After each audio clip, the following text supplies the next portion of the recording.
Warning: the following video contains strong language, which may be offensive to some viewers and/or inappropriate for children. The content within this video is intended for mature audiences only. Thank you for your attention.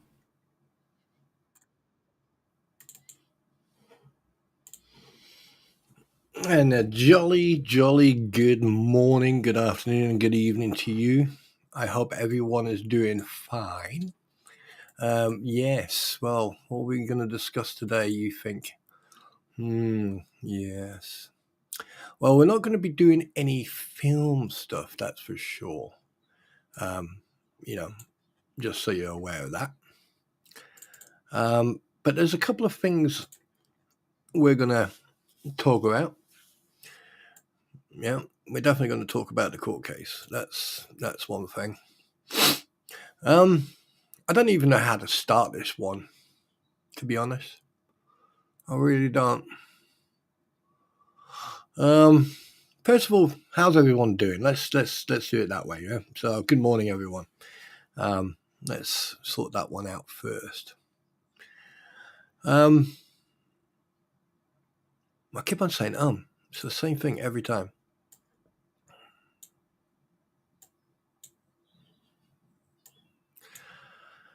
Well, it's going to be an interesting one, let's put it that way. That's for sure. That is for sure.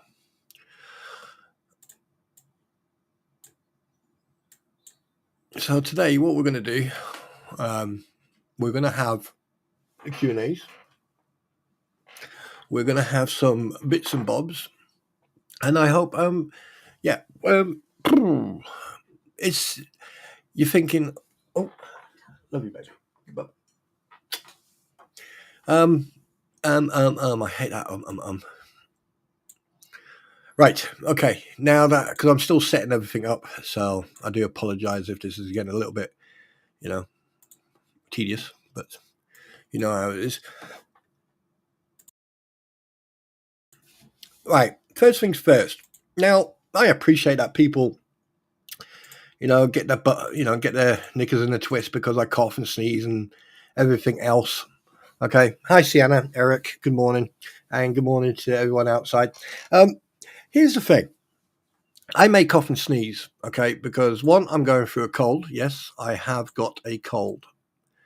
And it's going to take a while for it to clear itself up. So that's that. The second thing is we definitely need to address that because, like, at the end of the day, right? If someone is ill and I sneeze and I cough, yes, sometimes I get the chance to hit the mute button, but I am not going to change anything. If you don't like it, then you can always turn my volume down. All right. I do apologize ahead of everything. I do apologize, but don't dictate how I am and what I do and everything because it's a bit rude to say the least. Okay, so I'd really appreciate it if you showed some little bit of respect. Okay, I do this. I respect people, so it's only fair to ask you to do the same. Let me just see if I can get the right. Oh, why are you like that? You shouldn't be like that. I need to customize you. Make you circular. There you go. Oh, no, I don't like that one. Let's go back to this one. There you go. Right. Anyway, so let's talk about what could possibly go wrong. Now, today's stream is about a recap of everything goes on. And you can read it in my description, but I'm going to read my description out to you because a lot of people don't do that. Well, what could possibly go wrong, right? I mean, we have seen so much evidence come to the surface about the behavior of people like, Flea 1 and Flea 2, and now Flea 3, Kendra, aka the one who's got OnlyFans, apparently, allegedly, who knows? Who cares? As well as others such as Lynette, Robbie, Dave, and John, to just name a few. Considering all the history covering from the court cases, thumbnail and trespass, and the federal court case, it seems that not only is more information being published publicly, But it also seems that the ecosystem for the fleas, aka the womble gobs 1 and 2, and others involved in all this, is showing that there have been nothing but lies stated and no evidence shown by the group. And I find it very interesting that, you know, a lot of evidence is coming to the surface. A lot of evidence is coming to the surface, but it's not coming from it's not coming from them. It's coming from witnesses, people who know Lynette. You know, all this evidence is coming up. Now, who in their right mind would spend all their time trying to falsify or fake or, you know, whatever, screenshots? There are so many screenshots out there right now, right? There's no need. I mean, we showed my pretty and myself. We showed you a few. Were some of them were extremely disturbing, to say the least. Now, if you can't figure out the MO or the behavior of the individual, i.e. Lynette Preston, then there's something wrong with you. Then either you're lying to yourself, or you're just walking around with your eyes closed. Now, where was I? Oh yeah, in showing that there has been nothing but lies stated and no evidence shown in the group, which is obvious. Furthermore, in the Facebook messages and comments, it seems more and more people are now seeing the deliberate and unjustified hate campaign and character assassination against Jeremy Hells and his partner George, which is I've been saying for months. I have been saying this for months, and in transparency as well. And I've noticed a lot of people jumping on that bandwagon, copying what I say or what I do, and I don't mind. I don't really care. But because the thing is, the more it gets out there, the better, because it leaves less avenues, all right, for them to, you know, to hide in. So, furthermore, more and more evidence is being made public of the past wrongdoings of Lynette Preston and John Cook by anonymous posters putting up past last 5 years screenshots of posts and comments made by both Lynette and John Cook. These are not very These are not just very revealing, but extremely interesting, as you saw in my last live stream. Now, the other news, which we're going to come on, is a very sad affair that so many people have lost all their property in the California fires. This also is not helped by the amount of fires that are covering such an expansive area, and the speed of the winds makes it impossible for some fire crews to fight the inferno. But below, I am going to put some links in there so people can actually see what happened in 2024, and then obviously what's happening now. Unfortunately, some people have lost their lives, so, you know, the prayers, thoughts, and condolences go out to their families. Hi, Chris, how you doing? Now, going back to what I was saying, I've come to a point now where I'm just sitting back and watching all this crap. You know, I mean, there's not really much you can cover about Deuce Boy. I mean, the guy's an absolute pleb. To be honest with you, he's an absolute pleb. The fact that he's legally allowed to practice law which is repetitive, and I know I've been saying this, is beyond me. The fact that so many people have said so many things about him, but, you know, and just for the record, I don't condone anyone contacting anyone about anything that's said in this stream. And if you do, that's on you. Now, the fact that there's individuals going around saying that, you know, Scott Stark can do federal law, can be in a federal court case. No, he can't, because he needs to be. I think he has to have some sort of registration or some. I don't know. I really don't know, and I don't really care, because the guy was doing the thumbnail case and the trespass case. And we've already seen what's happening there. The fact that you've got a lawyer who apparently is, like, you know, thinks of himself as the best in the world or best in the United States, is asking for other lawyers to cover certain things in different areas of the states, just shows you what type of character he is. The fact that he's contacting people, I mean, Shara put a video up the other day, and the fact that she received an email from him and what he said in that email, considering he used her and the platform, I find that extremely interesting. The fact that he basically, you know, and I believe every word she says when she stated that he shouted at her. I believe that because that's the type of person he is. You can tell just by the interactions the way he is with the fleas. Now, I've seen a lot of people jump sides. You know, CJ, I'll come back onto that. I'll come to that in a minute. When it comes to shower, I have made my opinion. I made it very clear from the get-go at the beginning. I did not trust her. But when I saw a change and I actually saw evidence coming up that no one, especially those people who like to grift and like to jump on that coattail and, oh, look at us, we're very clever, we know about the law and everything else, but they get certain things wrong.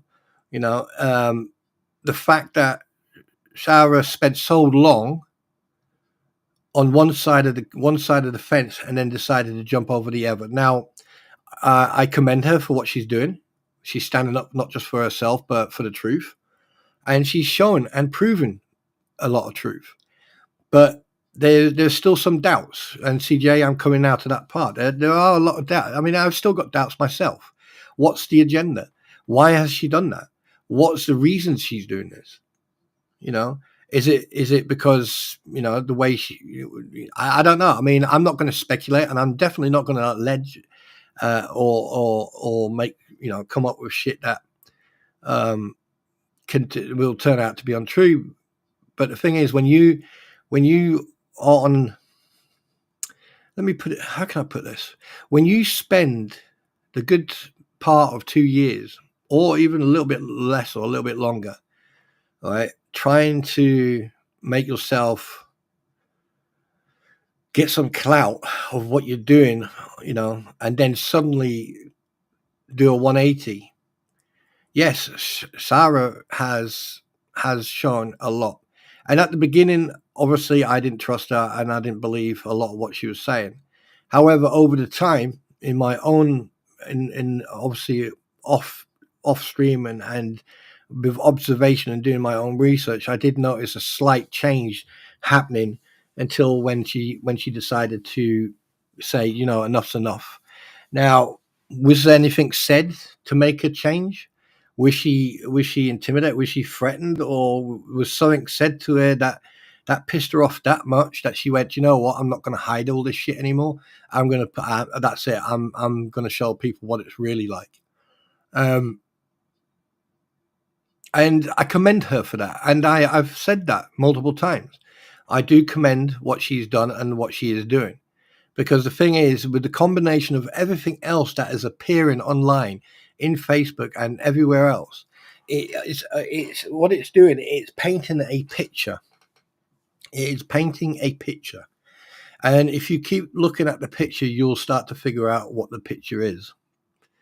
And the fact that she's even put her own self on the chopping block, especially against with Bruce, and Bruce being the biggest troublemaker in all this. We already know that Lisa and Tori and Kendra, the apparently OnlyFans lady there, right? Apparently they've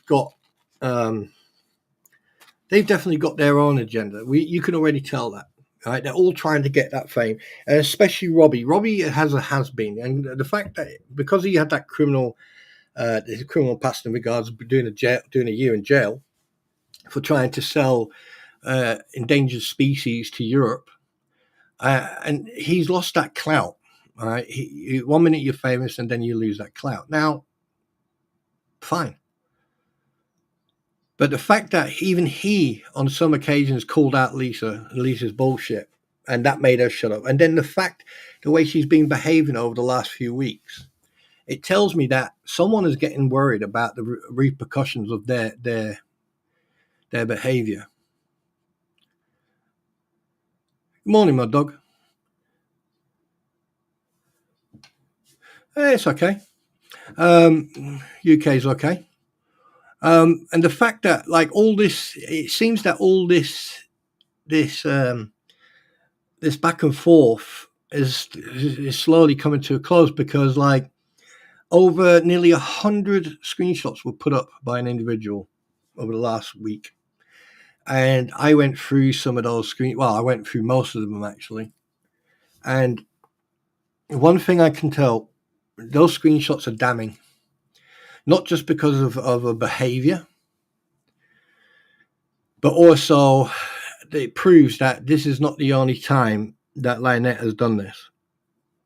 And the fact that children are involved should concern everybody, both sides. If I play a neutral party here, a devil's advocate, I think both sides, if anyone on both sides, regardless if you're a fan of people or you're the individuals yourself, you need to take a step back and look at this from a perspective that there are children who cannot defend themselves, cannot speak for themselves, right, involved in this, irregardless of what your attitude or your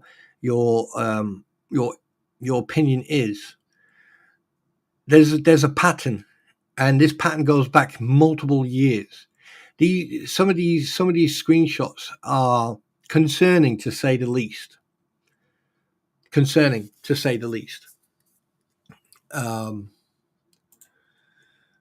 Sorry, I forgot to move this one on, so I do apologize. And if anyone here has any conscience, they will understand what I'm talking about. Or if they, and the thing is, it's regardless of what your opinion is, it doesn't matter what your opinion is or my opinion is. It's what we are seeing, what we are reading, the evidence that is being put up. Now, a lot of people are coming out of the woodworks now from Northport and other places. Now, if, say, for example, all this is when she was in Northport, all these text messages, screenshots of posts and stuff that she said, and what she and how she said it and what she said, right, should be sending alarm bells across the board. The whole board should be lit up red. There should be red flags everywhere.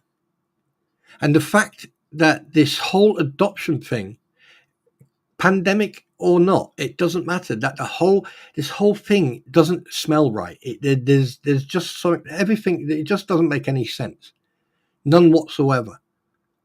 And the fact that if someone decided to spend time and go back through the whole history and check how many GoFundMes she put up or how much grifting she did, you'll be very surprised how much it all comes up to. And it's every time it's the same thing. The child is being used as a sympathy vote. Now, I don't care if you agree with me or if you don't agree with me. I don't really care, right? This is what I have observed. This is what I am seeing as an individual. Now, yes, I've done my research on certain people, and there's a lot of stuff I've got that I don't publicize, and there's a lot of stuff I have. Excuse me. But the thing is, at the end of the day, the truth and evidence matter. Good evening, Lindy. Right, the truth and evidence matter, regardless of who you are, what you are. You can be a hater, you can be a lover, you can be on the fence, you could be an observer. It doesn't matter. What matters is that people started doing their own research. And I hope that, like, somewhere I've rubbed off on people where I say, go and do your research, make your own mind up, get your own opinion about what's going on. And the fact that all these messages and people are starting to do their research and are starting to see faults in all this should tell you a lot. And the fact that, like, the moment a month or two ago, when they put up this website with, Bruce Paskin, you prick, right, who has a legal team. He's not a team, right? And then you got the PR team, and then suddenly the 180 and the behavior afterwards, everything, the whole behavior that's changed. And then a few nights ago, sitting on the platform crying, and then the next night it was like it never happened. Now, one thing I find quite interesting, right? They're the mouth for Lynette. Well, I tell you one thing, I'd rather hear Lynette, because I don't think Lynette would have fucking put herself that deep into a hole than what they've done. I don't think she's that dumb. She's dumb, but she's not that dumb. And this whole court case is good. I'm telling you right now, this is my prediction that, like, yeah, Lynette's not going to like the outcome of this court case. That's for sure.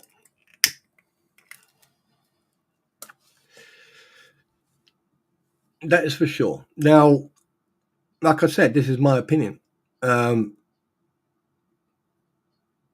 The fact that an individual decided to put out nearly 100 screenshots over covering all the way back to 2017. That's 7 years, people. That shit there, right there, that should be fucking opening your eyes to what's going on here, right? All these new newspaper clippings, all the newspaper clippings.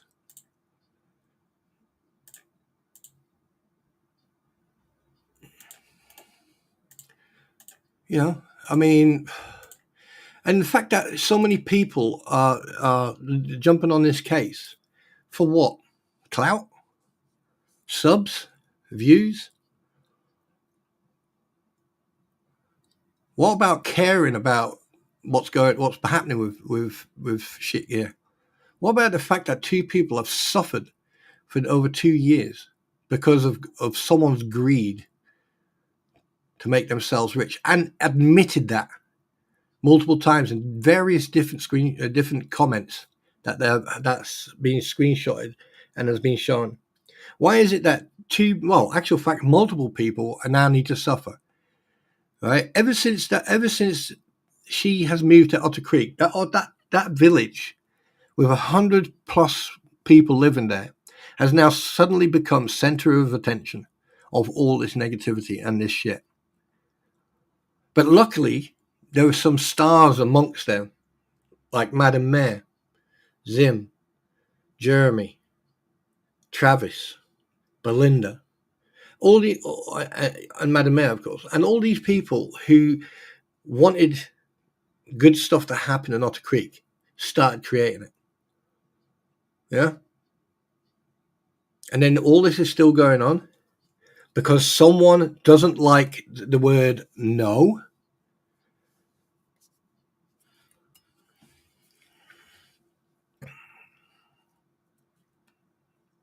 And then you got people hating on each other,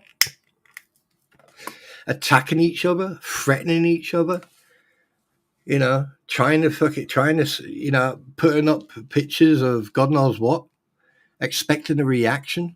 They get that reaction, and then it's like, I got a reaction. Of course you're going to get a reaction. Trying to dox people and then end up doxing the wrong people. Now, I'm not responsible for whatever people do, and if they end up in that little fucking bitch fight, that's their problem, not mine. So far, every time I have showed anything, it's fact. Fact on Bruce. There's a lot of stuff that I haven't put out there that would make every single one of them wish they had never opened their mouth in the first place. But obviously other people have done the digging and other people have put it out because obviously they don't either care or they want to get reaction. And the thing is, like, all you have to do with certain individuals is just ask one simple question and then they suddenly fucking go on a defensive. Don't you, Bruce? How many times? Huh? Trying to intimidate people over here in the UK. Really? Okay. Mm-hmm. And that's another thing. It's funny you bring that up, Aussie Jen. Social Security. Did anyone see that message in regards of like about the child having a Social Security card and everything else? Why was that?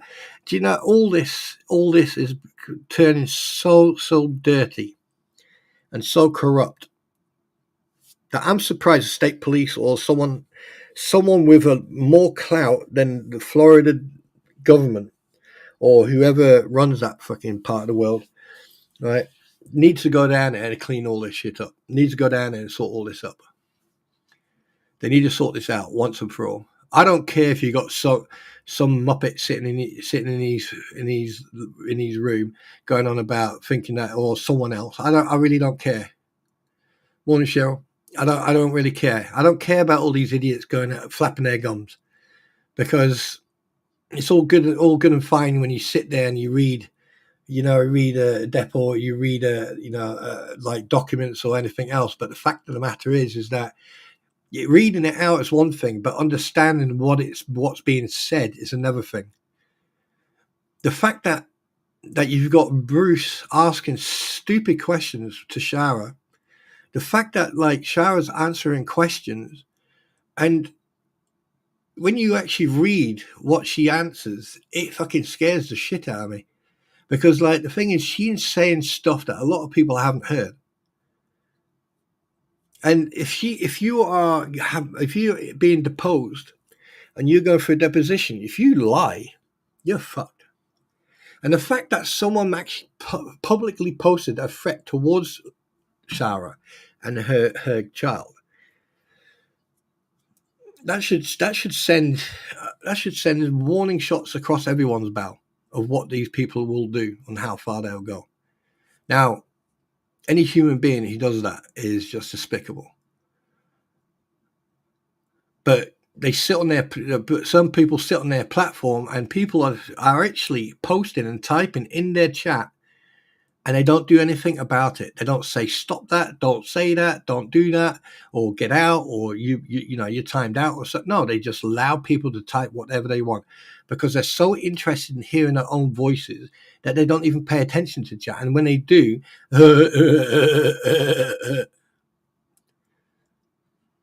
this whole thing has turned into a shitfest that's now out of control. And everyone is concentrating on he said, she said, but they're not concentrating on the court case. Because before, it was all about the court case. It was all about the court cases. It was all about the trespass case. It was all about the thumbnail case. It was all about the federal case. And then it started veering off of like, oh, they said this, or she said that, or he said this, and they did that, they did this. So what happened to the court case? Now, I could sit here all day and we could go back and forth and talk about that all day.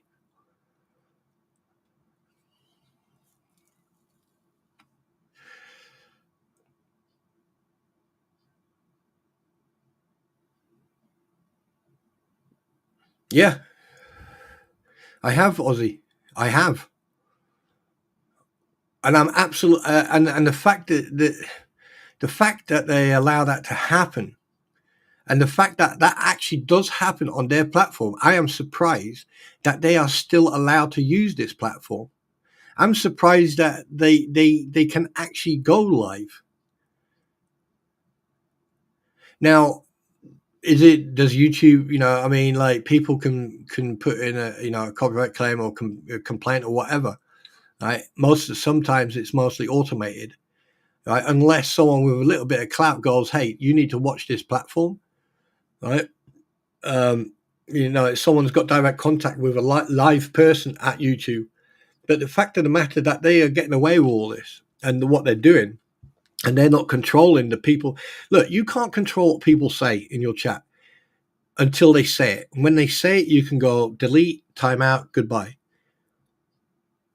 What YouTube needs to do, YouTube needs to open up the door for creators to be able to ban and block that person from ever being able to come back in your chat again. I mean, you can block them. Yeah, that means you can't see them. So there could be people in my stream that I don't see if I block them, if they block me, right? But the fact of the matter is, you should be able to ban people from coming into your stream. As simple as that. An actual fact, I mean, like if I'm banned or blocked from certain people's stream, that's doing me a favor. Because then I don't have to worry about accidentally clicking on something, right? Which is a good thing. But they need to bring in this ban button so you can ban people from your stream permanently or temporarily. But, give them like a ban for a week or a day or so, a maximum of a week, minimum of like 24 hours. They need to bring the ban button because that way you can then, go, no, you're not doing that here. And that's the reason why I'm gonna in this new year, I am gonna step it up a little bit in regards of like how to protect people who come here and stuff like that. So I have written off to YouTube. I've sent them quite an interesting email, and I've put links in there. I mean, I'm not going to do what everyone does, put multiple links in there. On each case, I've put a link in, and including my own YouTube channel. Just to give them an idea of what's going on. And hopefully when they get back to me, there'll be some sort of like communication going on where, and no, Bruce, I didn't send it to the legal department, you prat. Yeah, fucking can't believe you did that. But hey, that's not my problem. That's someone else's problem. I don't care about that. But yes, I have written off to them. I mean, the thing is, I had someone who I had a lot of respect for came in the other day, said something, and then left. And obviously, I had to remove the mod off them. I don't know why, and I don't really care. At the end of the day, no one is forced to sit here and listen to it. No one is forced to do that. If I trust someone, I will make them a standard mod, just to make sure that they can look after each other. But when someone questions my service and behaves that way, I don't care if you're emotional, don't come back. Because if you come back, you will be gone. Every time you come in here, 24-hour bang, 24-hour bang. I'm not going to put up with that crap. At the end of the day, everyone should have the right to come in here. I don't care if you agree with me or disagree with me, right? But the thing is, when you come in here, you conduct yourself correctly, respectfully, and you treat people with respect. You don't have to agree, you don't have to disagree, but if you start an argument, a fight, half these people will rip you apart. And then you'll get Eric or someone else will come in and see that, and they'll just go, goodbye, you are the weakest link. So, morning shift, yeah. So, but when it comes to this whole situation, right, all this negativity was caused by one select group of people. And I find it very, very disturbing that it's only those individuals. I haven't seen anyone. Yes, okay, you got those people who are easily manipulated. But what I find quite interesting, I'm seeing the difference now. You've got a group of people who all they want to try and do is attack people who do not agree to their narrative or rhetoric or narrative. If you don't agree with that, they will attack you. They will call you names. They will do this. They will do that. And that is bullying. Now, talk about bullying. One thing I noticed in the showers video the other day was the email from Bruce. And if you look at the date, that was the beginning of this year. That means that he sent that type of email to a witness in this case. That's witness intimidation. Hi, David. But the best thing I do like is the fact. I mean, like I said, it took me a while to come to terms with Shara and agree that what she's doing was right. One thing I have to give Shara, fucking kudos to you, girl. You fucking fired back with an email that even I was proud of. I have to admit that. You excuse me. Oh, sorry, I coughed. Oh dear. Oh my. Never mind. Hang on a minute.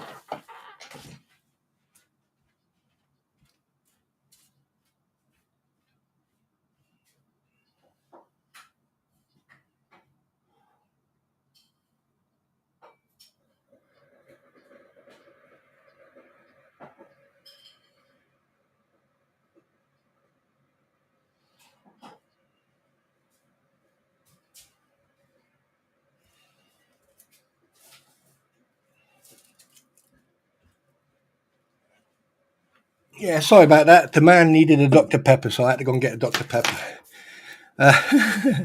But, yeah, so, but the thing is, Yeah, people pull up the fact that, Sarah, at the beginning of all this, with the town hall and everything else. But how do you know that someone is being genuine? Or how do you know that some people are taking advantage of someone? Well, you can see the perfect example of what's happened to Shara. She was taken advantage of, just for someone to get clout. And yeah, so hey, Deuce Boy, you're an arsehole, mate. That's my personal opinion. Freedom of speech. Try and get over that one. Cry me a fucking river.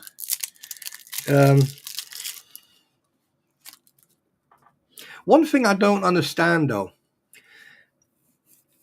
is one thing I do understand is that everything that Shara is showing is probably already evidence.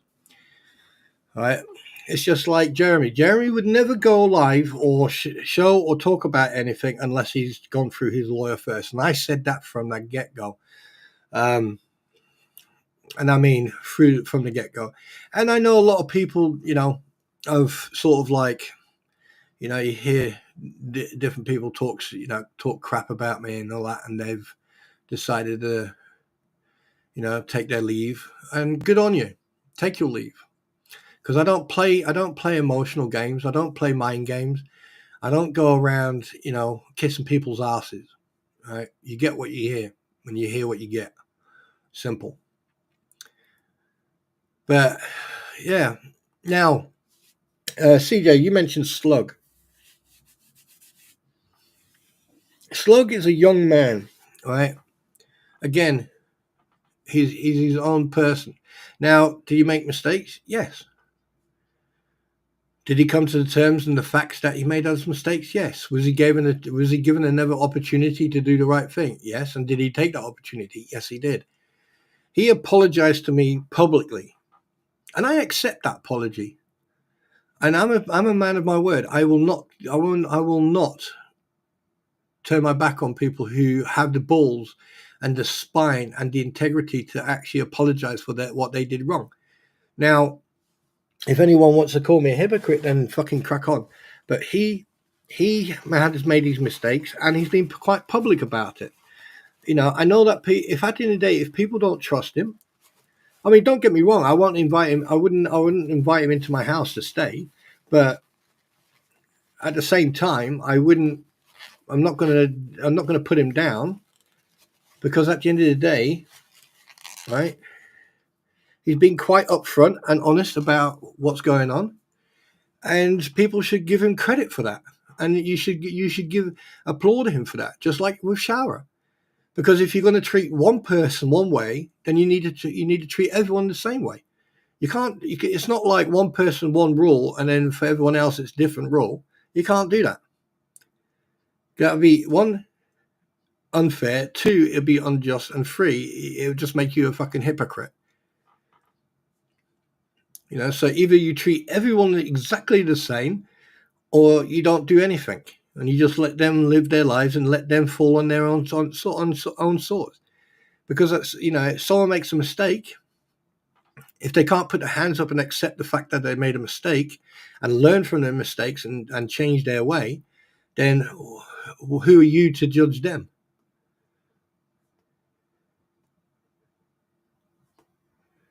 Yeah, so am I. But he may have his own agenda. Everyone's got their own agenda. I've got my agenda.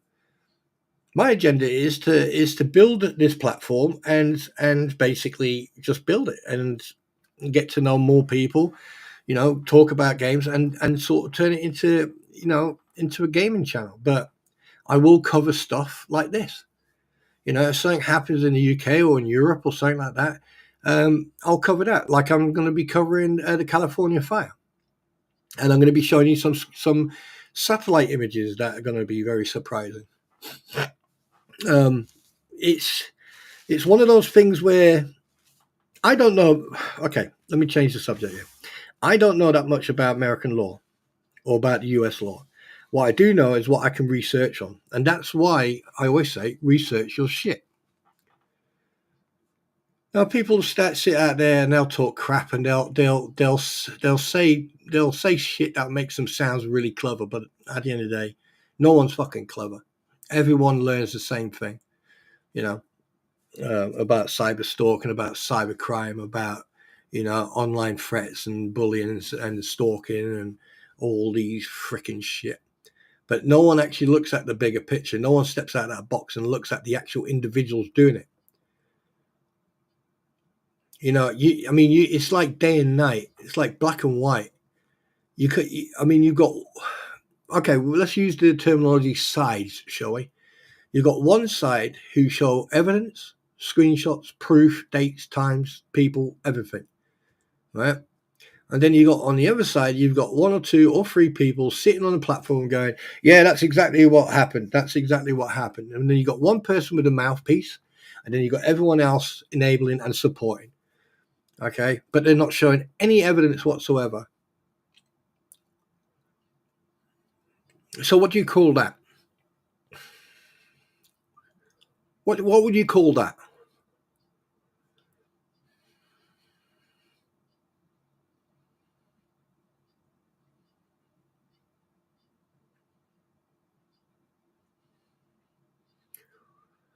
Yeah, but no one has mentioned the child. No one has mentioned about the welfare of that child. But over Christmas it was all about the child. Now it's about the child and the barndominium.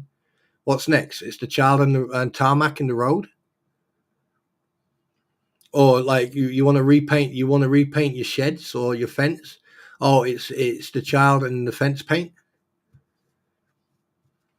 Every time it's come to grifting, every time it's something to do with good morning, Angel. Every time it's come to anything to do with monetary income, or anything to do where monetary payments are where money is involved, it's always about the child and whoever's asking, or Lynette or whatever. Not once have I ever seen any of these people say, hey, I need this for my this, and not involve anyone else except, not even a child, just except them. Not once. A couple of times, it could be coincidence, I don't know. A couple of times I've said something and it's richly repeated itself on their stream and on other people's streams as well. And like, it could be coincidence, or people have gone, oh shit, that's a good point. But for them to say it on their platform, for them to whine and complain, but never, ever, ever, and I'm going to continue to say this until people are so pissed off that even the haters will turn around to those and say, why don't you show us proof? Look at the individual who spent from here, from the UK, who sent over all that money. And then he asked for proof, for receipts. And look what happened. Look what happened. The sympathy card came out. I'm surprised Jabba the Hoot didn't jump on there with all his different types of cards he's got. Of course they are using that kid for a cash cow, Angel. We all know that. That's common knowledge. Because they would never ever try anything without that child or any child present, because they know that if you have a child, right, it's like ever charities about, like the famine in Africa or somewhere else, they will always put children in front of you. Now, here's the thing. When you see these adverts, look at the children. You'll see the same children in different types of the adverts. Ever figured that one out?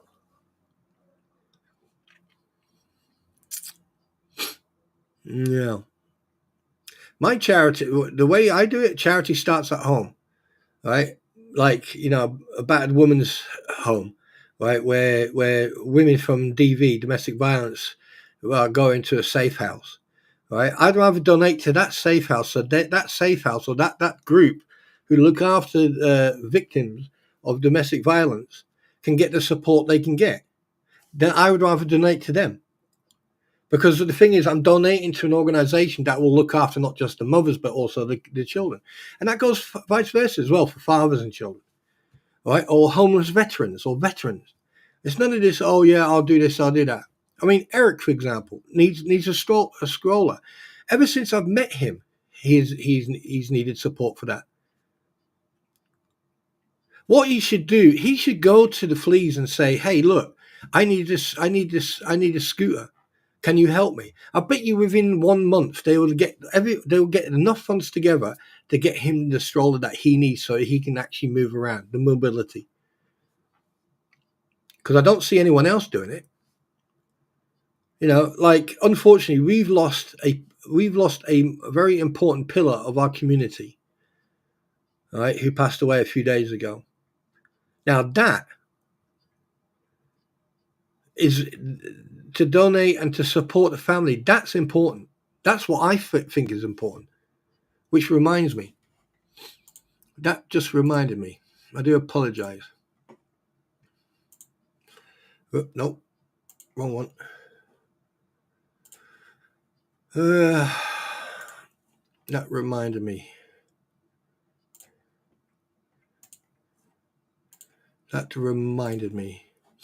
Guys, if you can, there's one thing I need to share. I need you guys to go. It's entirely up to you if you want to do it. I don't know if that's a link or not. Is it? Yes, it is. There you go. I'm going to put a link to the top. I'm going to pin it to the top. And that there is a link to go and support Uncle Frank, you know, to send him off to his fire picket duty roster. So if you can, right, it's entirely up to you. Even sending prayers would be enough. So, you know, and this is the thing, you know, Eric is a Navy veteran. Uncle Frank was a tunneler, Army veteran. I'm an Army vet. There's a lot of vets out there who struggle, but we sort of like bite the bullet and we just crack on. But the thing is, you know, vets usually stick together, and we, you know, not stick together, but we support each other. But, you know, sometimes you can be wrong. And it's just one of those things. You just move on. But to see all this negativity and all this bullshit needs to stop. It just needs to stop. And the sooner this court case starts and the sooner things start coming to the surface, the better. Because hopefully, not hopefully, sooner than, yeah, well, let's see what happens anyway. But certain people's hate campaign will come to an abrupt halt, that I can assure you of.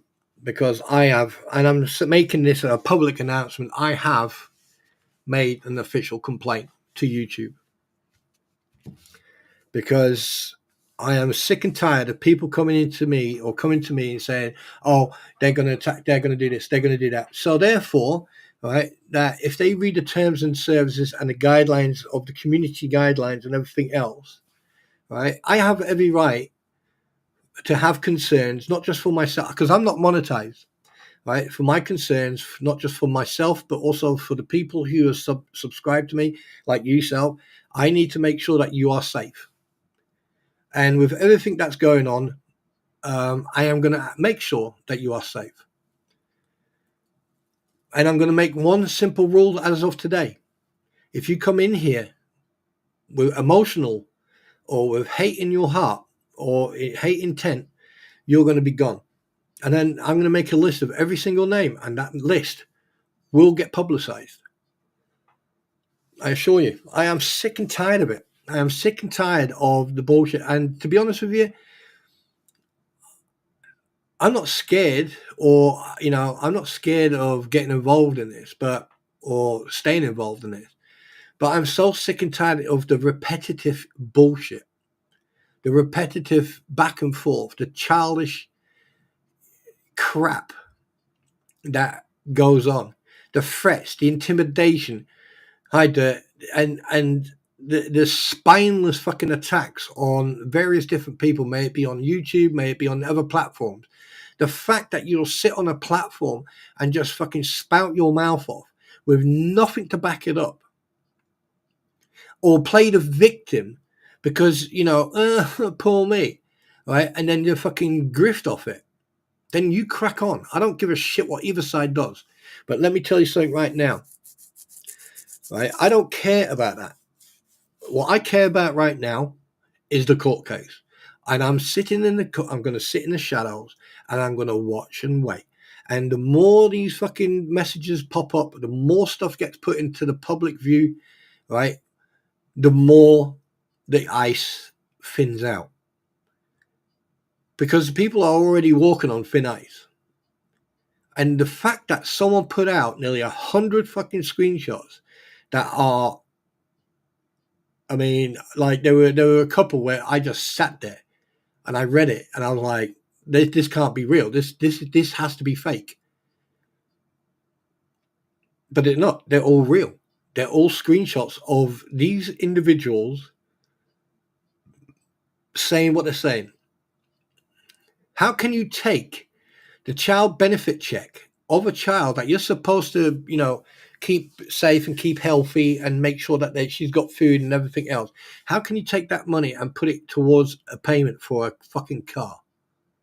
Considering that you had multiple cars in the past. How? Where the fuck does that justify that? Where does that justify? Explain that to me. There's so many fucking walking oracles on YouTube at the moment, thinking that they know everything. So why you guys tell me, why is it that you guys can't sit on your platforms and explain to people why this woman over the last 5 to 7 years has had multiple vehicles, had done multiple grifting, multiple GoFundMes, has begged, borrowed and stole, whatever, right? Everything that she's done, all these text messages, all these messages. Why is it now suddenly two people or one person who's made a business,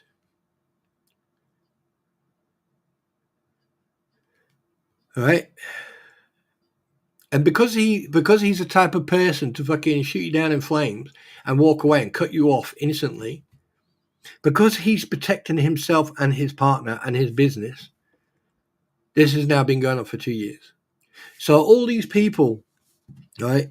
When this case is done, what are you gonna fall back on? Eh? Making small man sausages out of resin or crystal, or leather condoms, bras. And on the other side, it'll be, make crap up and just stream. Hey, I do the same. Look, I'm streaming right now. A lot of people out there say, oh, he's talking out of his fucking ass. Yeah, really? Well, how come, if I'm talking out my ass, how come I've been able to call it? How come I've been able to call so much crap over the last 5 months, 6 months, and I've called it and I've been right? How? How come? If I'm talking shit. Explain that to me. Explain that one to me.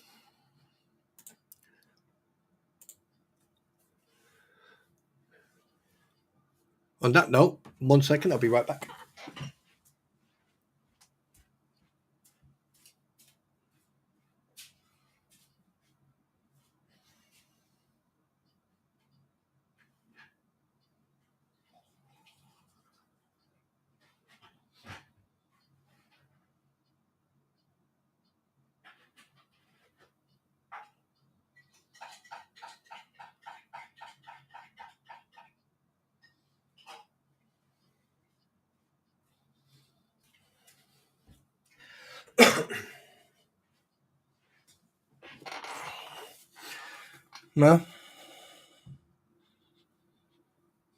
No, she's not a 501c. Yeah. She's gone ink. Ozzy, what are you thanking me for? And again, good morning. Yeah. Right. Anyway. Oh, sorry. Breaking news. The truth. Yeah. Basically, the truth is, right, there's a lot of people grifting at the moment on both sides, trying to, progress in their careers and whatever. And fine. Crack on. But here's a bit of a word of advice. If you want any type of fucking credibility, right, if you want any type of credibility and you want people to respect you for who you are, okay, here's a word of advice: be true to yourself before you're true to true to other people. Make sure that you don't, put your own integrity or your ethical way on the line. Because at the end of the day, just fucking spouting shit out your mouth just to fucking make a point, okay? I do care, Ozzy. I care for everyone. Even if people come in here and they're fucking assholes, I still care for them, because at the end of the day, it's my responsibility as the host of this stream. And, at the end of the day, if someone comes in here and they don't feel comfortable because someone, if someone has an argument with you, it's constructive criticism. If you're going to sit here, I've seen this happen before a while back, right? Someone was saying so, and then someone else said so, and then they started arguing with each other, and other people got involved. The reason I didn't say anything is because, as far as I was concerned, both sides were right, because they had every right to say what they wanted as long as it was constructive criticism, and they were both constructive. But whenever people started getting involved in it, we had to then deal with it at the end, and it's one of those things that, like, I don't mind you guys discussing something that you may or may or not all may agree on, right? You have the right to agree to disagree, or disagree to agree, right? But the thing is, at the end of the day, as long as you are civil and respectful about it, and if someone said, hey, look, stop, just drop it, then that means, do you know what? Just fucking mute the stream, get up, go into the kitchen, make yourself a sandwich, make yourself a drink, and then come back. Right? Give yourself that 1-2 minutes just to calm yourself down and relax, because we're all friends here. Well, hopefully we are. I'm starting to think Elfin has a very dirty hands with regards to. I don't know, Marlene. I can't say anything on that. That would be speculation. Unless there's proof. She is not incorporated either. She doesn't have a valid license to. Oh, right. Okay, then. Right. So what you're saying is basically, if she, like, I thought they didn't they do anything last year in November? Didn't they renew something on November?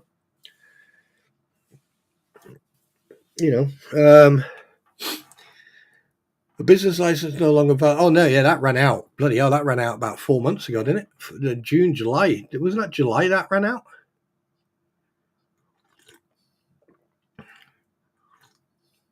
But anyway, there you go. So, breaking news.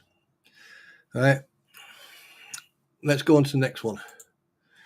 Right, guys. Now we're gonna talk about something that's probably everyone has been seeing. Now, I'm going to read an article out to you, so just please bear with me, because I'm reading this out. And the article is from. Copy that. 1 second. Wait a minute. 1 second.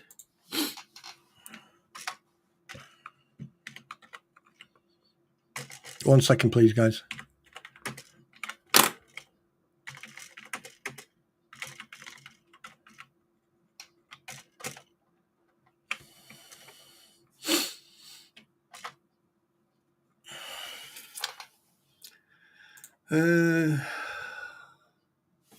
Right. So I found, in regards to the California fires, Rupert Manskin is walking his way into losing his ability to practice law. Oh yeah, absolutely. He's been doing it, Angel. He's been doing that from day one. He's been doing that from, oh, bloody hell, within about a week or 2 weeks. When I did research on him and found all the articles about him and his disciplinary with the Connecticut board. But anyway, well, I tell you what. Let's go back to that one. Yeah, I mean, I did research on him in August, or even before that. Actually, I did quite a bit of research on him. And he's put articles out in regards to his discipline, and he seems to be like blaming other lawyers and judges, and he's literally trying to throw people under the bus and bad mouthing. And funny enough, he's been doing that since that day. He's lied. He's been dishonest. He's he's basically made so many mistakes, and the fact that I got under his skin very early on in all this, and the fact that he made these mistakes because he wasn't paying attention to what he was saying, because he just likes the sound of his own voice, and not just him but other people as well. The fact that he got caught out so quickly was amazing, and he's made so many mistakes since. And the fact that he whinged and complained, and he wasn't even the lawyer of Lynette at the time. It was actually Silverman who was a lawyer, and he was trying to get information off Silverman. The fact that Silverman was owed, I think, around $16,000, and the fact that Rumpel Munchkin, right, put a post up stating that fact. He actually posted it. So if you look for a post from Deuceboy, you'll see that he actually put up a comment or a post saying that Silverman was owed 16 grand. Now, here's the thing. Wonder why that case came to an abrupt halt. Wonder why. Wonder why we're not hearing a lot about Scott Stark. We may do. We may not. I don't think he's going to do these cases for free. And Bruce is now in a position where he needs other people to help him.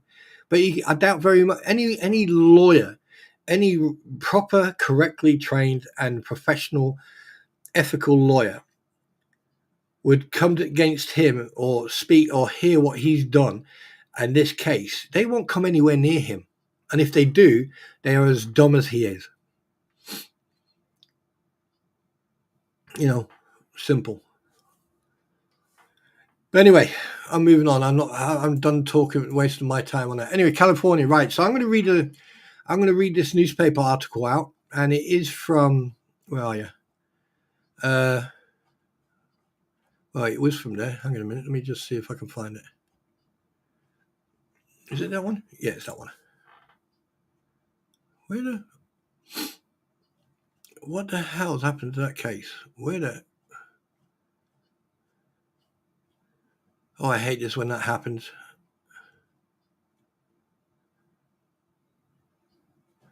Yeah, just clicked on the wrong freaking button. Crap.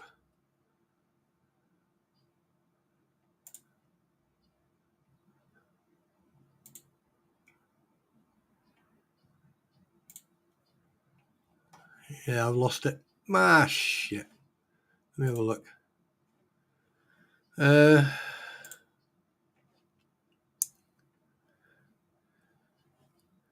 Oh, fuck that.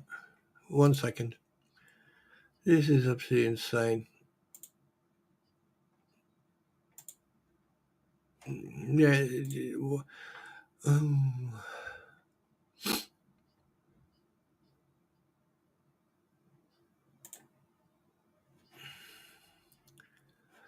Right. Basically, I did a lot of research on the California fires, and I am I am very, very, very shocked of like some of the crap that's coming out. You know, people arguing, conditions. Like you got Speaker Johnson calls for conditions on California wildfire aid. Like all those properties, and the fact that a British-born former child star, Rory Sykes, unfortunately was lost his life in the fires.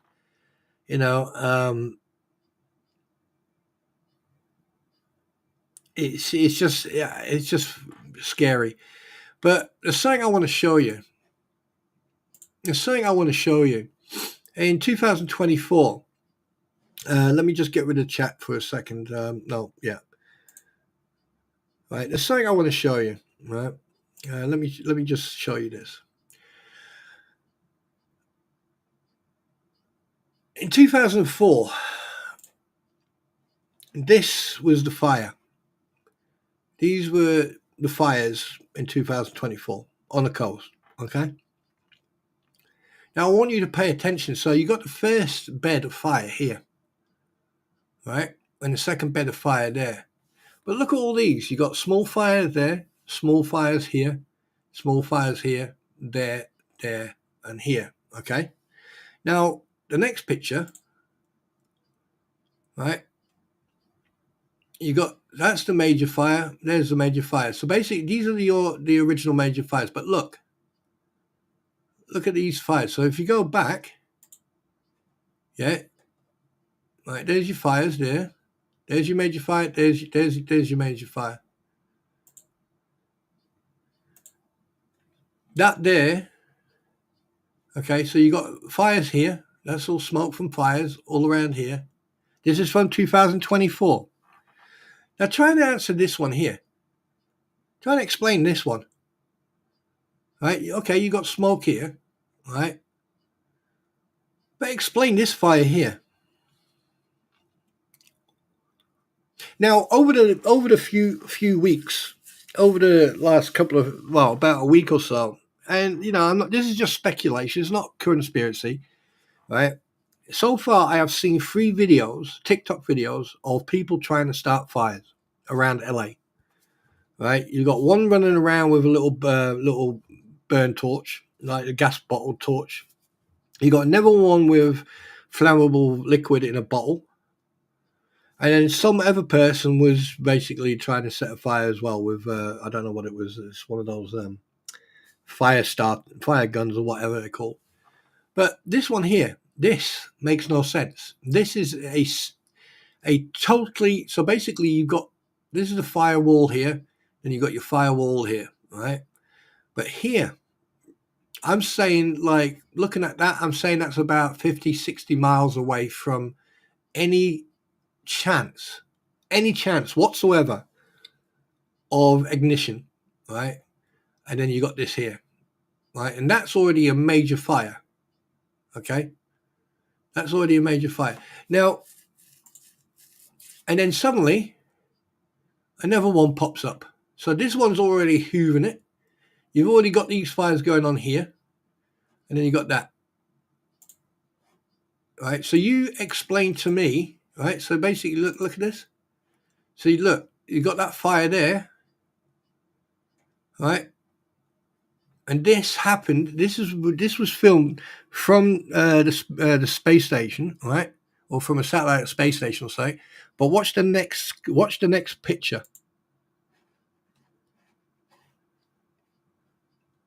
You see that? Watch this bit here.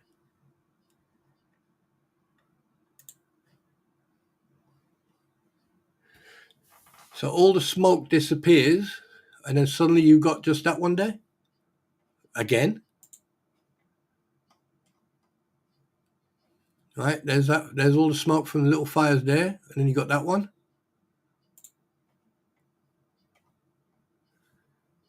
And I'm not trying to fuck you around. These pictures were taken from a video.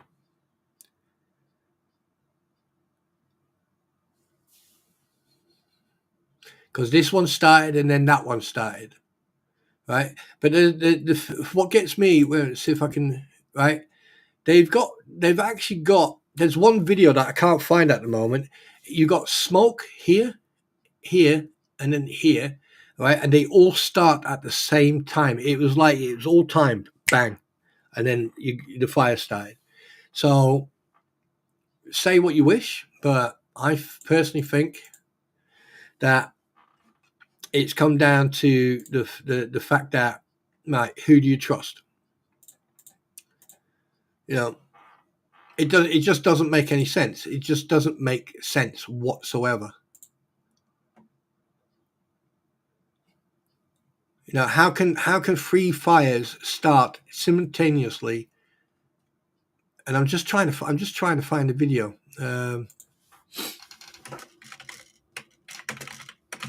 Let me see if I can. Where are we? Right there. No, it's not that one. Just bear with me, and I'll find that video for you, and I'll just show you the picture. Because it just doesn't make any sense. It was like 3 smoke plumes. Is it this one? No, it's not that one.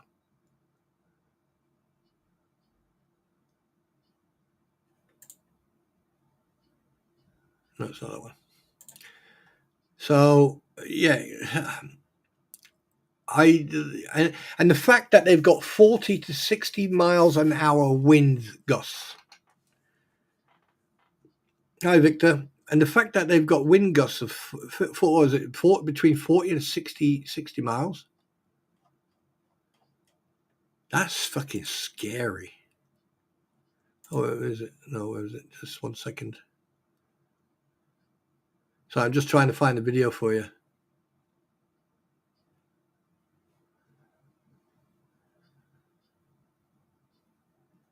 Because even I think it's a little bit weird.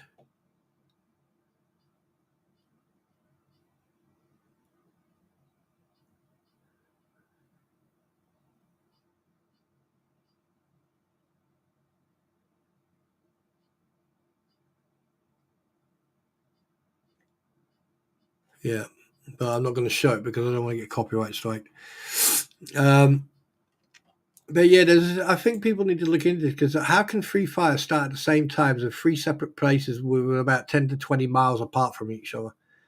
That is weird. I mean, I know wind can travel, and what do you call it? A fire can spread very easy, especially with wind, but in three separate places, and then suddenly you've got one large 25,000 square hectare or square miles of fucking fire. Yeah, no, something doesn't make any sense. Either there's someone was trying to do a controlled fires, to get rid of all the brush shit and all that, and it got out of control, or something like that. But yeah,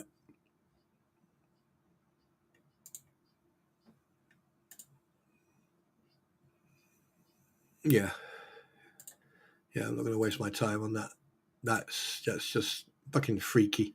Anyway, so yes, it's an interesting development.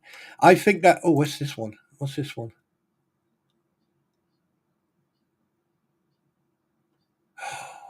Wow.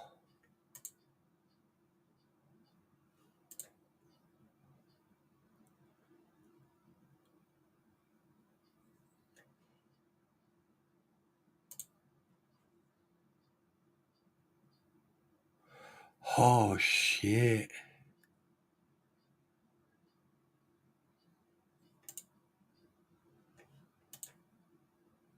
That can't be real.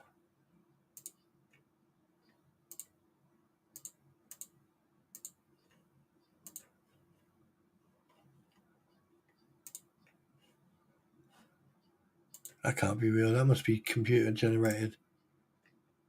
That can't be real.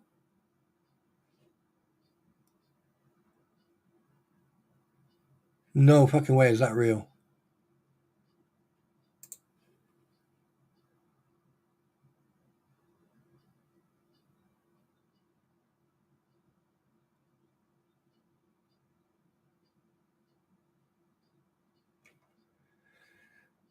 Yeah, I'm not going to show that. No, I'm not going to show that. That's insane. That's insane. That's the whole fucking.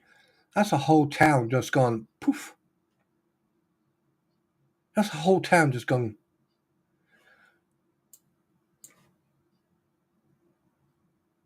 But you know what gets me though? What gets me is that I've seen. Oh, hang on a minute. Let me take that back. What gets me? I've seen pictures of a whole block burnt out, and there's a house that hasn't been touched. And the thing is, if you watch some of the videos, you'll notice that that place is totally burnt out, but there are houses that have not been touched.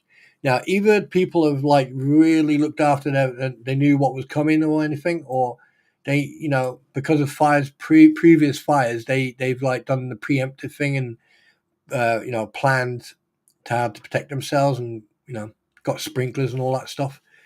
But it is surreal. You see all this thing, but everything's burnt to a crisp and burnt down, and then there's this house that looks perfect. That's scary. Actual fact, let me see if I can find that picture. Let me see if I can find that picture. There you go. 1 second. I'm just gonna. Let me just that one out.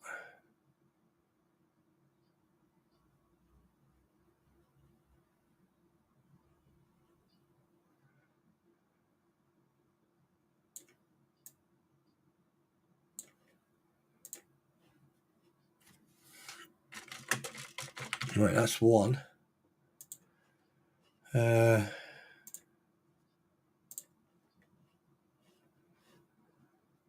second, I'll get you that. I'm going to get you that. This you need to, yeah, this you need to definitely fucking see. There's no way of lie. This is what you need to fucking see, because it.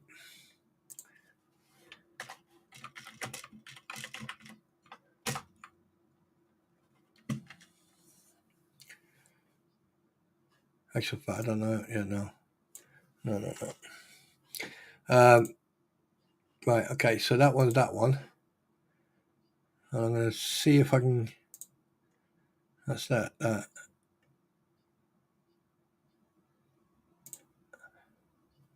Yeah, no. Sorry about this, guys. I'm just trying to, because I did have them, but. Right. Just bear with me a sec.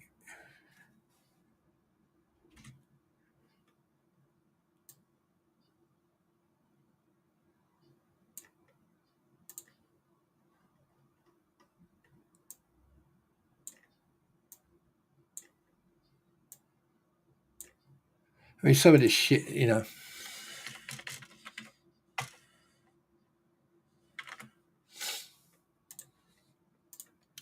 Right. So let me show you this, because this. Right.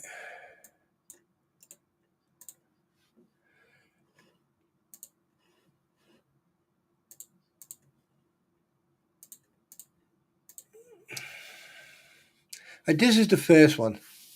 This is. I mean, like the red box is the owner of the box, and obviously I've redacted that out. But I mean, look. What doesn't make any sense is the fact that the trees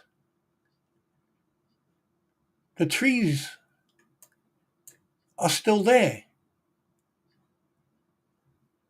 Yeah? Bushes are still there. It's like it had like an exclusion zone around it. I mean, this house here is definitely burnt. These houses are burnt. I mean, no one should feel joyous about this at all. Yeah. We know that the insurance companies are going to fuck these people over left, right, and center. But look at that house. Not a scratch on it. Right, but here comes one thing that's really fucking surreal. Look at that. Figure that one out. All the houses on this side here, burnt, gone. Right, everything here, gone. Everything here, gone. There, gone. Here, gone. That's still there. That's still there. Gone. Gone. Everything around, gone. Still there. Even the fucking shed here. Trees around it. Trees there. Doesn't this remind you of Marley? Like they said, like every house that had a blue roof on it seemed to survive, or a red roof seemed to. I mean, this is conspiracy. I mean, I'm not going to try and get into this, but what I can't understand, you've got all this. Yes, if you've got wind going that direction, if you've got wind going that way, actually, let me do it this way. If you've got wind, strong winds going that way, yeah, like that. Okay, I can understand, cinder and shit falling over and hitting down here. But that's a house. That's a house. Oops, shit. Right? That's a house. These are houses. There's a building there. That doesn't look like buildings. There's a building there. Right? There's a building right there. there's a building right there. So how the come that fucker didn't get anything? The building's there burnt down. That burnt down. That burnt down. That definitely burnt down. That one is still there. Missed that one. Didn't see that. That one is still here. That's burnt down. But this guy here, this one here, is still there. How?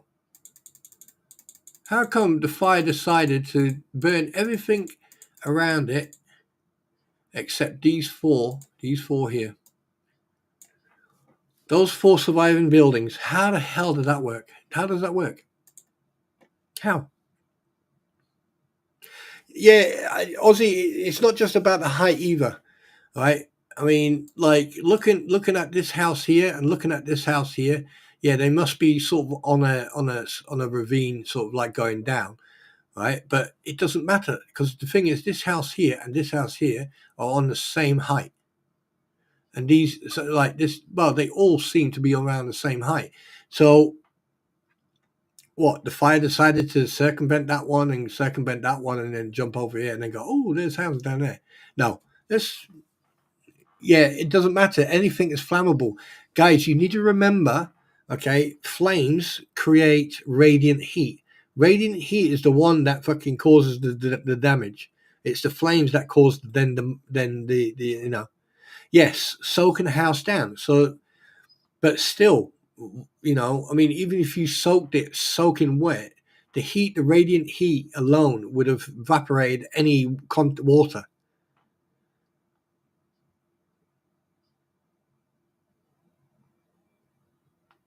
Oh, New Scott. Oh, really? So it makes me, it makes me think that like there's more to this than people are actually seeing. So, but that's just speculation, and I'm not gonna speculate on something where people have unfortunately lost their lives, and which is not nice. But the fires over there are not is not making any sense. The fire brigade don't have water. They don't have enough water. Apparently they were laying like a 1.5 kilometer pipe or something, hose to get water. You've got various different aircrafts dropping retardant all over the place and that. And for some reason, it's still not slowing down. And the reason being is because there was a fireman or someone who's been in the fire service for a while. He turned around, he says, it doesn't matter how much water or retardant you use. If the winds pick up, that's it. It's a losing battle because there's nothing you can do. By the time you get to a house, right, it's either all the way up in flames or, it's burned down. But here's the thing that I can't understand is if they know there's a fire and the fire is spreading, why aren't they protecting properties by dousing those properties or, getting some sort of water wall up to divert the fire? Because I mean, so many businesses have been affected by this. There's a lot of things that are not adding up. You're telling me that LA has insufficient waters. So what happens if there's? It just doesn't make any sense. It's not adding up. And this is not the first time this has happened with fires. I mean, the 18th century, you had major fires as well. I mean, there's been major fires in San Francisco, Los Angeles, Las Vegas. There's been multiple fires all around that area. And from what I've heard or what I listened to on some of the news channels from the US, is that the winds are going to pick up and you're looking at 50, 60 miles an hour. So if they don't get anything under control, if they can't get like the what did they say? What did he say? He said if they can't get control of the fire now, whole of LA is going to burn down. That's a fucking big statement to say from a firefighter. For a firefighter to turn around and say, if this wind doesn't go down and they can't get control of this fire, the whole of LA is going to burn down. That's not nice. That's scary. For someone to say that, that is scary. That's like when London was burning.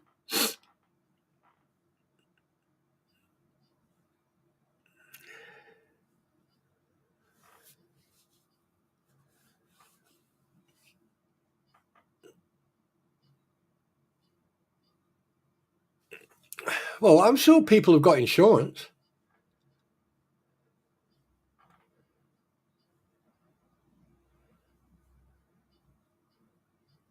I'm sure that you know. I'm sure that like you can't tell me that people don't have contents or any insurance.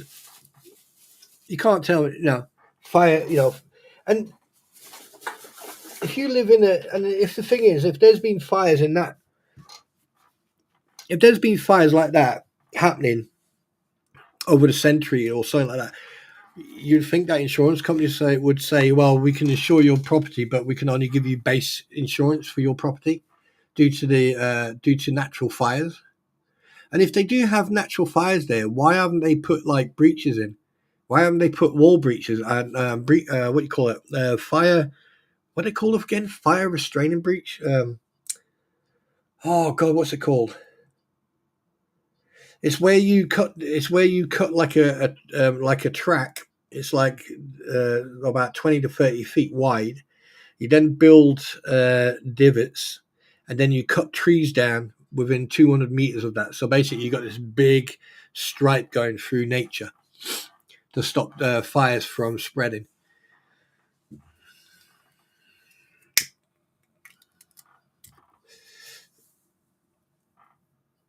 Plus, you need more firefighters as well. That is crazy.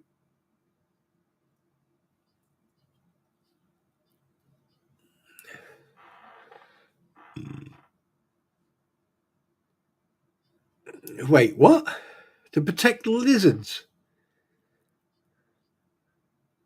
What is this planet coming to? I am a lizard. I need protecting. That's insane.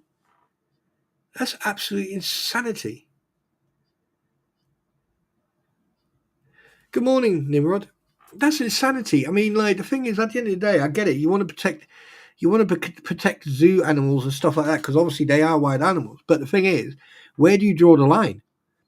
Emptying a reservoir. I mean, it's. I've heard that California, around that area, it's bad enough during the summer, that the drought and everything else. But the fact that they actually emptied the reservoir, that could have, that could have got a little bit more control over this fire that's already happening. And from the way it looked like it spread within 3 days, it spread over 25,000 square meters or so. I don't know, fucking square hectares or acres or I can't remember. But it's richly spread across the hills. So why don't they just what? God, that's insane. That's insanity. Navajo Scouts. Oh, you mean the fire jumpers?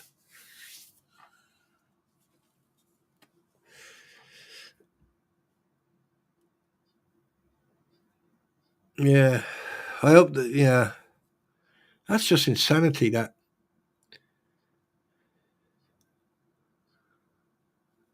But watching some of the videos, watching some of the videos from the news, from the American news on YouTube, it is absolutely awe-inspiring to see this shit actually happen. I mean, how can you allow this to happen? Actual fact, let me rephrase that. How can you allow this to go on?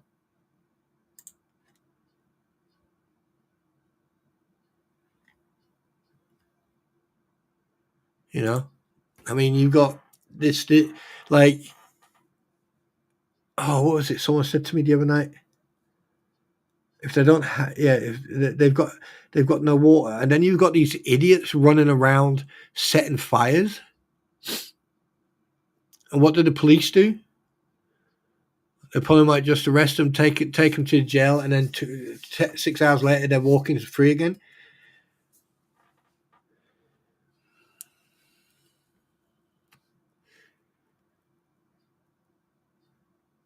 Yeah, Angel, I'm not going to get into that. I'm sorry. I understand what you're saying, but I'm not going to get into all that. This is not the time or the place, and we're talking about the California fire at the moment. I appreciate what you're saying, but I don't think it's the appropriate time. You know,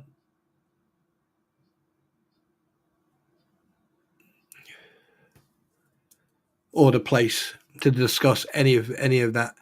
I mean, it's bad enough trying to be PC correct and trying to not say something that will upset people's feelings. You know, but at the end of the day, I think that California fire, it should be, you know, a signal to not just the government but to people to say, look, you need to step up your ideas about protecting your property. It's like in the summertime in the UK, for example, they put fire hose ban or they put garden hose bans on people. Like, it's like if people are going to use hundreds of thousands of gallons of water to water their garden.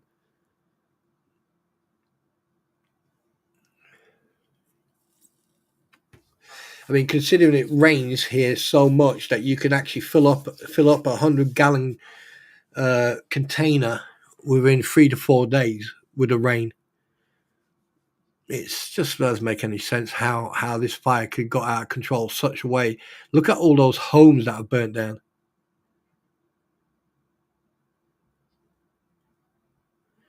Well, yeah.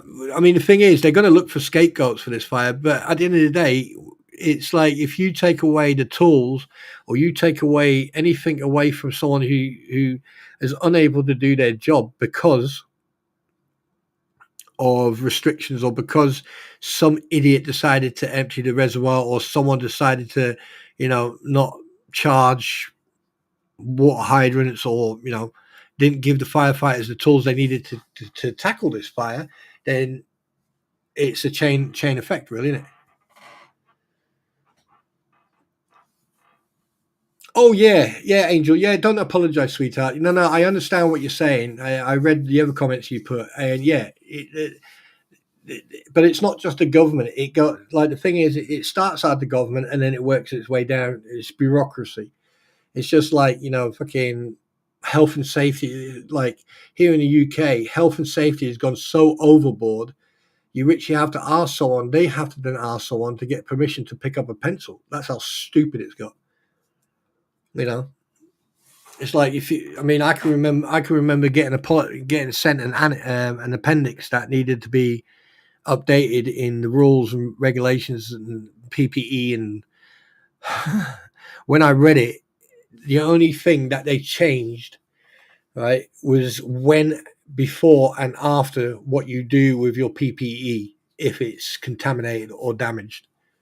Good morning, Kelly Cooper Schmidt. Good morning. Yeah, but how much value can you put on $100 million house? I mean, it's all good and fine saying it's 100 million, but look at this 90. Was he 91 years old? 91.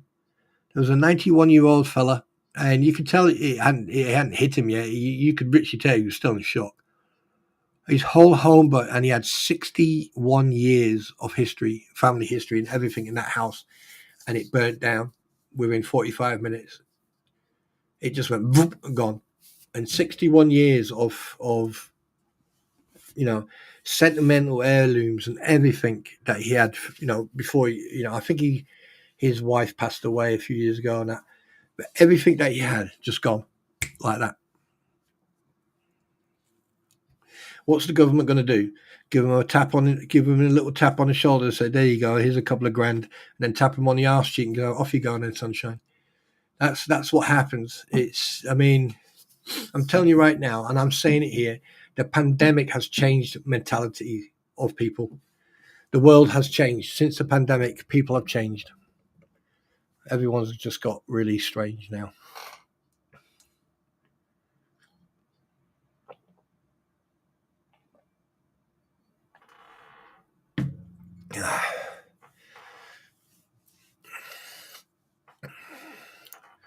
you know, I mean, what's going to? I mean, let's put it this way. Let's all step out of the box here. If they can't control this fire due to bureaucracy and due to people, and red tape and all that bullshit, does anyone here live anywhere near Los Angeles?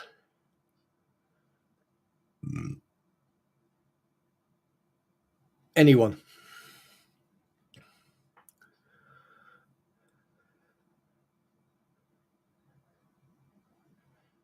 Because if you do, I would suggest you pack your stuff now. Because from what's being said is that, like, oh, what's that place called again? Oh, what's that? Oh, hang on a minute. Let me get a map of California. California.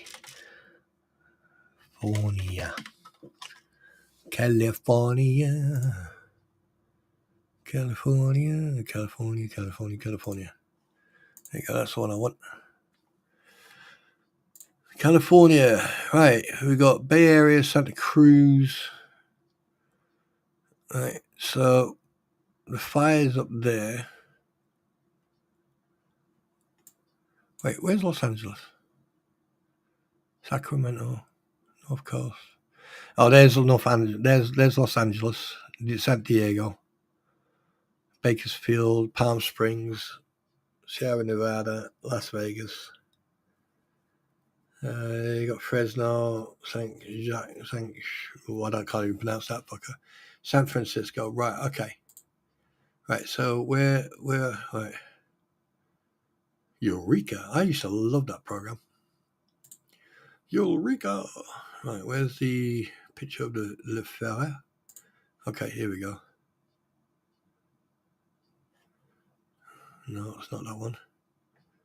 California, latest. What is the picture of the fire map? Now I can't find that bloody thing. Right, okay. It's just thank you. Just Los Angeles wildfires. Oh boy, oh boy, oh boy. Right, okay. Right. So you got Malibu. Wait a minute. What's this one? No. I'm so sick and tired of looking for.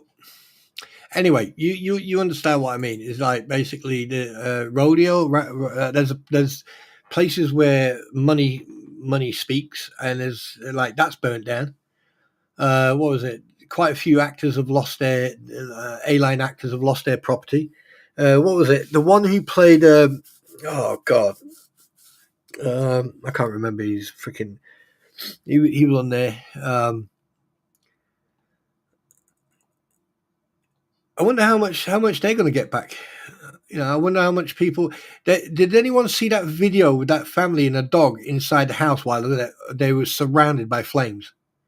I really hope they got out of that house safely. I really hope they got out and okay, because that was a very stupid thing to do.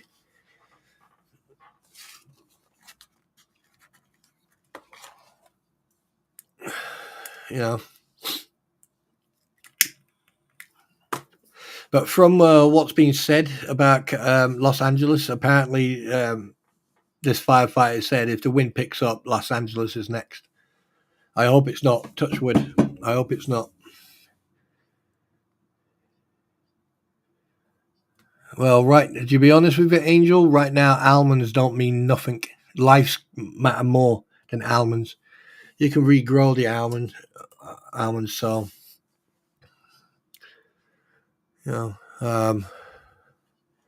I feel really bad for you guys who live down there. I really do. I really do feel bad for you guys. Mel, he lost his house, but I think he's more interested in like people's, that he's more interested in making sure that people are okay and safe.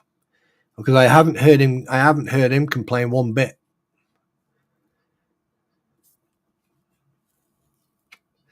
But here's one thing: what does from you guys over in the States, when this happens? Obviously, a lot of house owners, have weapons, pew-pews and stuff like that. What happens? Did the police go and check or go to each house and, talk to the owners and say, look, did you have any weapons in there? Because sometimes weapons don't get as badly damaged in fires as people think, especially if they're in safes and containers. Yeah, Paris Hilton. Yeah. I've never liked her. Daddy's rich, and I'd take daddy's money, yes. Yeah. I've never liked Paris Hilton. She's always been fake. Always. Ever since she came to the surface. Yeah. She's always lived off daddy's money.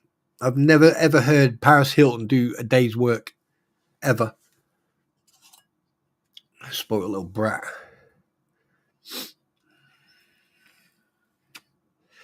But yeah, it looks like there's a lot of drama going on over in the States. Some of it is real, some of it is fake.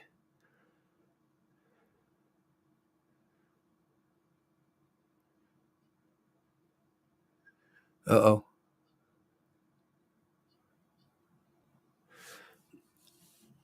I just don't understand it. I really don't. I just don't understand it. I mean, like, those people flying those planes and dropping that retard, what's it called again? Fire retardant. God, those guys deserve fucking medals.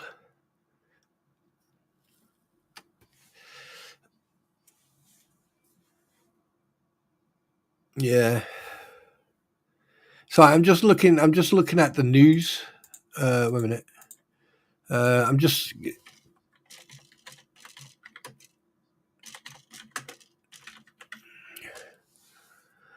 All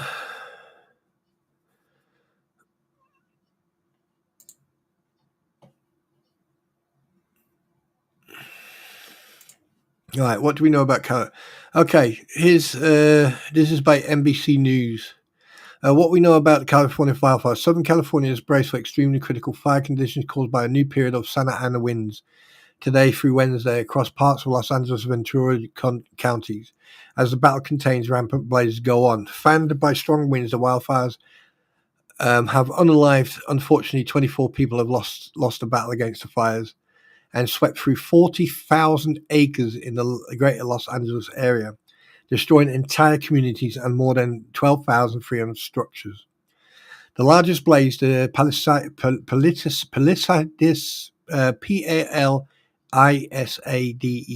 fire, has burned over 23,000 acres and was only 14% contained this morning as it threatened Brentwood, Encino, and Westwood.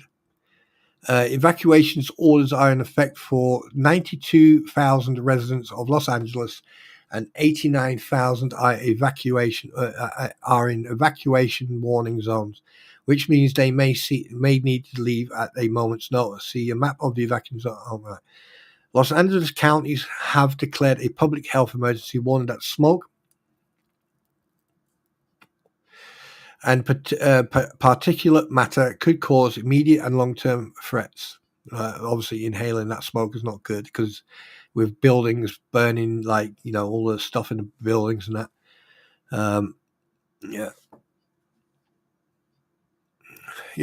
Pink flame retardant covers homes and property across Los Angeles. Those pilots need medals. An air tanker drops a large payload of flame retardant on the Eaton fire in Altadena yesterday. A sign closing the trail, Mandeville Canyon, is covered in a bright chemical substance as fire crews continue to battle. No, not yet.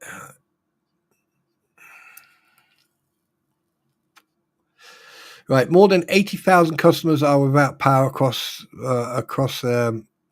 California. While many connections have been restored, there are still more than 85 energy consumers without power following the wildfires. Holy crap. Red flag warning to begin later today for extremely rare fire weather conditions. Yeah, don't forget heat causes heat, cold, and it does cause Los Angeles Mayor Karen Bass issued an executive order yesterday to help residents rebuild homes lost in fires, saying it would clear away the bureaucracy involved. Well, we'll hold you to that. We'll see what happens.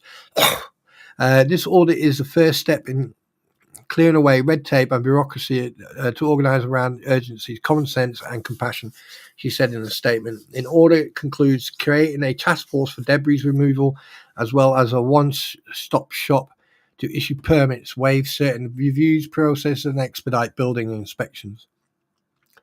If that happens, then kudos to her. Then good luck, Mayor Bass.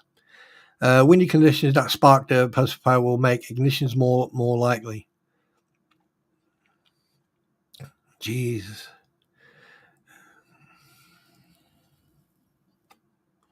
That's insanity. This is just insane. Oh, wait a minute. What's this? What is it? What is this? What is this? Okay, right. Update. Southern California wildfire progress. Kenneth fire, 100% containment. Sunset fire, 100% containment. Lydia fire, 100% containment. Hearst fire, 89 containment. Eaton fire, 27% containment. Palisades fire, 11% containment. Well, something's working. Wow. No, it's not. I'm actually breathing through my nose today, so I'm not going to blow it. Listen, that's my nose. My nose is not blocked.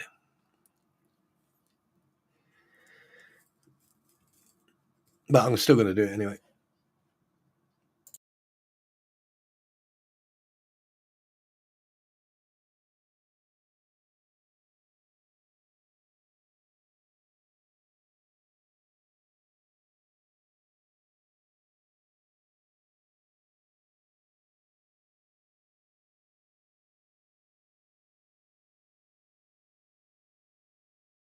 Yeah. So that's a scary thing.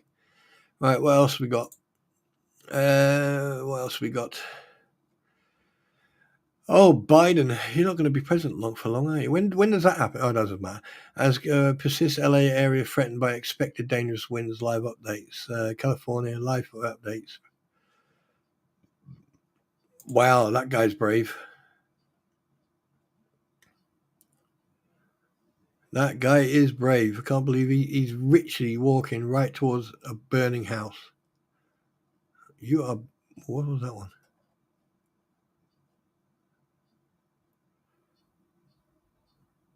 That is probably the craziest picture I have ever seen. This is crazy. But it just shows you the bravery and the hard work these guys got to do. That's just insanity, that. Where is it? Check that out. Check that out.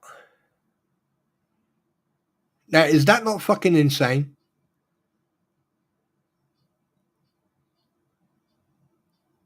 That wow. And by the looks of it, that car looks like a hybrid. Both electric and yeah. But look at the water. That's from a yeah. Wow. That's just insanity, that. That's just sane. That's just insanity.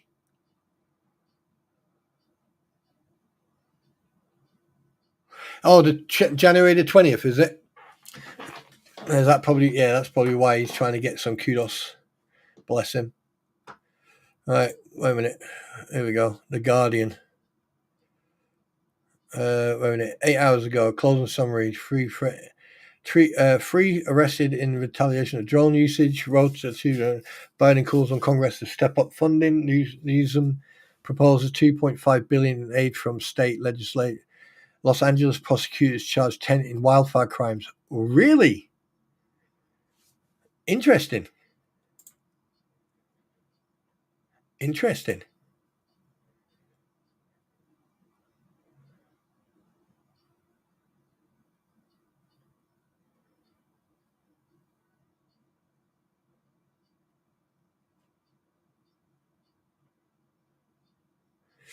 10 people have been charged in relations of crimes committed during the wildfires, as announced. And the homeowner district attorney said 9 of the charges are for looting, while the 10th is for arson. What? Not connected with you. Wow. Fire crews let trying to. Curry was an actor who appeared in the films including The Blues Brothers and The Ten Commandments. According to her granddaughter, Laurie Beamer Wilkinson, was very active. You would not think she was 95. Another granddaughter and Curry's pastime caretaker, Dahlia Kelly, said she dropped her grandmother off at home last night, Thursday night. The next morning, she woke to the news that the power at Curry's home went out. On Friday, she was escorted to the child remains of her child's home. Wow. Wow.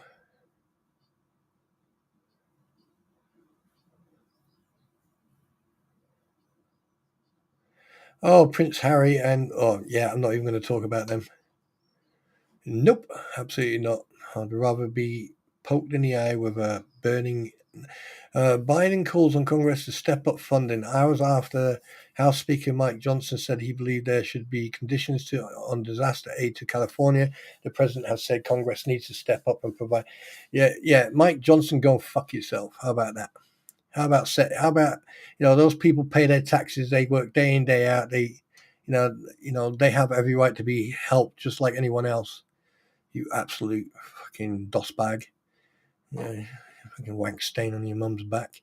Holding a briefing with federal officials at the White House on Monday, Biden said the federal government is covering most costs, But the thing is, if he's leaving on the 20th and Trump is coming in on the 20th, I think Trump's going to step up, that's for sure. There are 3 wildfires currently raging in Los Angeles County. They include the Palisades fire, the Eaton fire, Horse fire. Well, I think the Eaton fire, both of those are now 100%. Holy crap, 23,000 acres. Ooh. Guys, you need to read this. This is horrible to read. This is just horrible to read all this. It's all good. We're sitting in our yeah. Yeah, we're going to be mad if you take Canada. Yeah, I don't think that's going to happen. Canadians. I don't think Canadians want to be American. From all the stories and everything, I don't think they're going to like being. I think there's going to be a change in presidency. Like Prime Minister Trudeau is going to be coming. I think you should take him. I think you should bring him into America and make him a mayor in the most smallest town you can find. He could be the no. Actual fact, yeah, he could be the mayor of Chiefland. Can you imagine? Hey, bonjour, I am the new mayor. I am coming here from Canada, and we are going to have some good times, So just sit back and allow me to, por favor, je ne sais quoi. Let me make your life a little bit easier, and I will now charge you double tax, and you are, je ne, oui. Yeah. Yeah, I think Canada will have some, yeah, can you imagine? Can you imagine Trump going, right, Canada, you are now part of America. You are now our 52nd, 53rd, whatever state you're going to be. Canada, like, nope. If you come anywhere near our border, we'll throw all this corn syrup at you. No, wait a minute. What's it called? What do they have over there? Oh, what's it called again? Oh, shit. What's it called? Is it syrup? It is syrup, isn't it? No.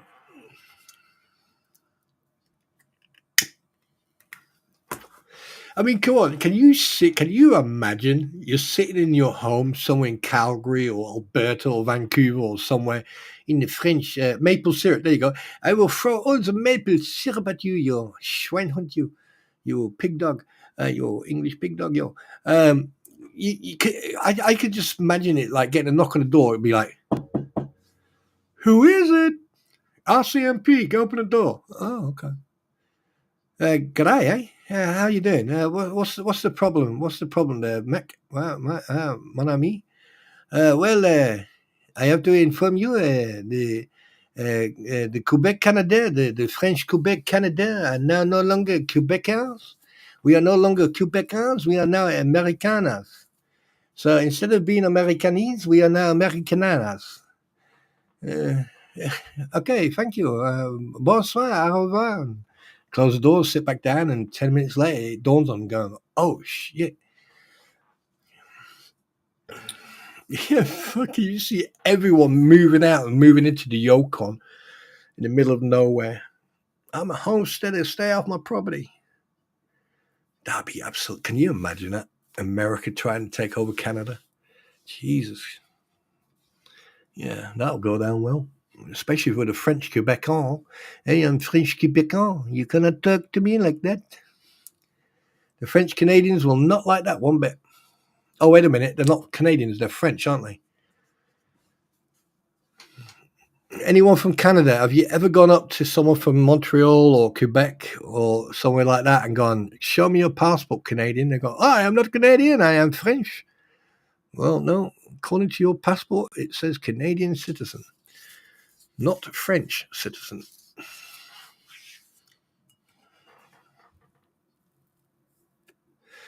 See, Canada, the French, when they left there in the 17th, 18th century, when they left there, they left you a big issue.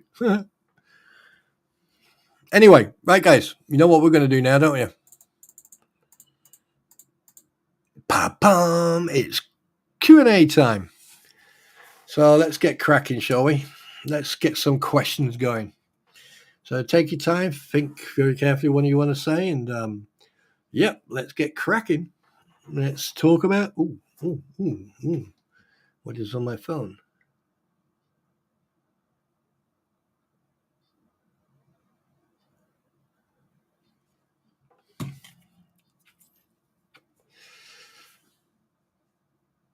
Nice. Chiefland would be probably telling him to buy a pet. Can you imagine Trudeau going to Chiefland and you got Biscuit Boy standing there and go, what do you want, your friend? Yeah, no, I don't think that will go down well. Americans would not understand Newfoundland. Oh, yes, that's a good point, Tamara. Yeah. I mean, they'll struggle to understand people from Vancouver or British Columbia, but can you imagine them trying to talk to Newfoundlanders? Oh God, they would probably need an interpreter and then a fucking ASL, like someone from the American Sign Language Board to stand there and actually like translate, because I don't think they would understand a bloody thing. I am 1/4 French. What's the rest of you? Are you a spy, Sienna? Sienna, are you telling me you're a 3/4 spy?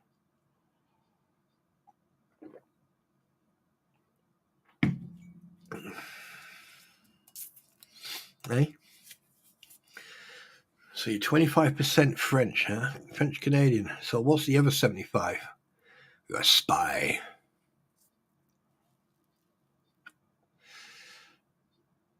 You too, darling. Marlene, you have a fantastic day. Try to be safe and stay happy and keep yourself warm. And lots of love. And thank you very much for coming. I appreciate it.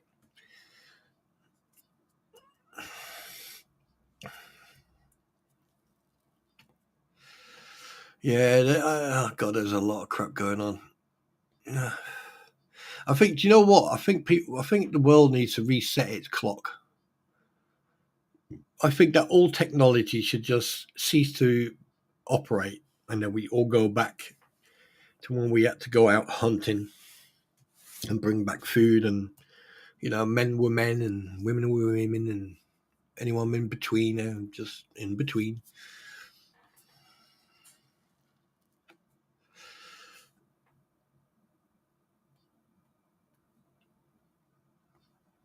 So, right, guys, go ahead, ask your questions.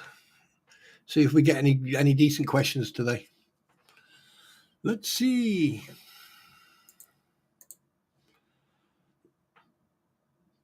Let's see, shall we?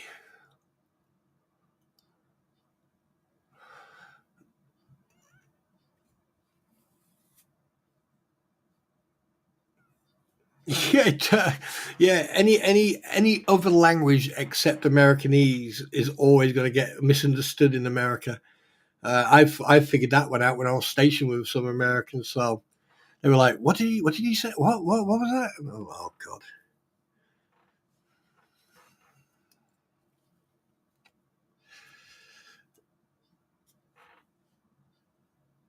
I have a question. When are you going to start posting on your X page?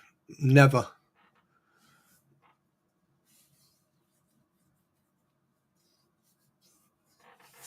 I didn't even realize I had it.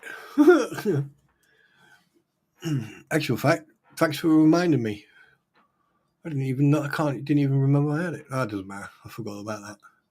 No, I'm not. I don't post on there. I just use it to read stuff and and look at stuff, do some research and stuff.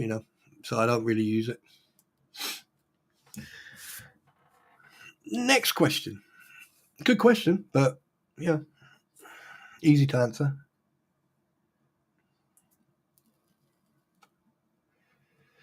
Sorry, YouTube stopped working message. Wait, what?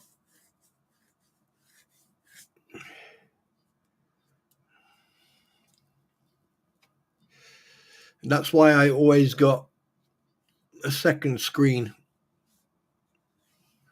Oh, you do? Don't know why. You sure it's me?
Oh, I didn't know that.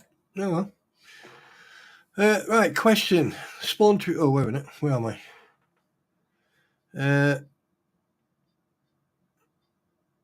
Do you know if anyone has looked into LP under their aliases for several IDs and pensions numbers? I would love to do that, but I'm not going to waste my time doing that because let's put it this way: if we already know that Lynette Preston has used multiple, and I mean multiple, various versions of her name. That includes using complete different surnames, like she did the other night in that where she called herself Michelle Barber Carretos. And it would be you wouldn't even have to do any research. You just have to type her name in, and you'll come across everything. Now, someone in the States did that research. They would probably end up having a nervous breakdown with the amount of crap they'd find. So, yeah.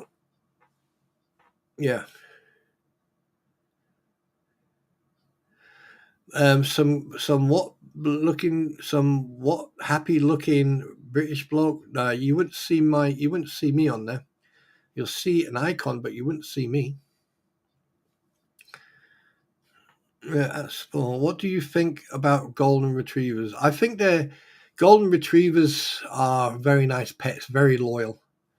Like most dogs. I mean, golden retrievers are cool. That exactly, they retrieve stuff, but you know, if it's not bred into them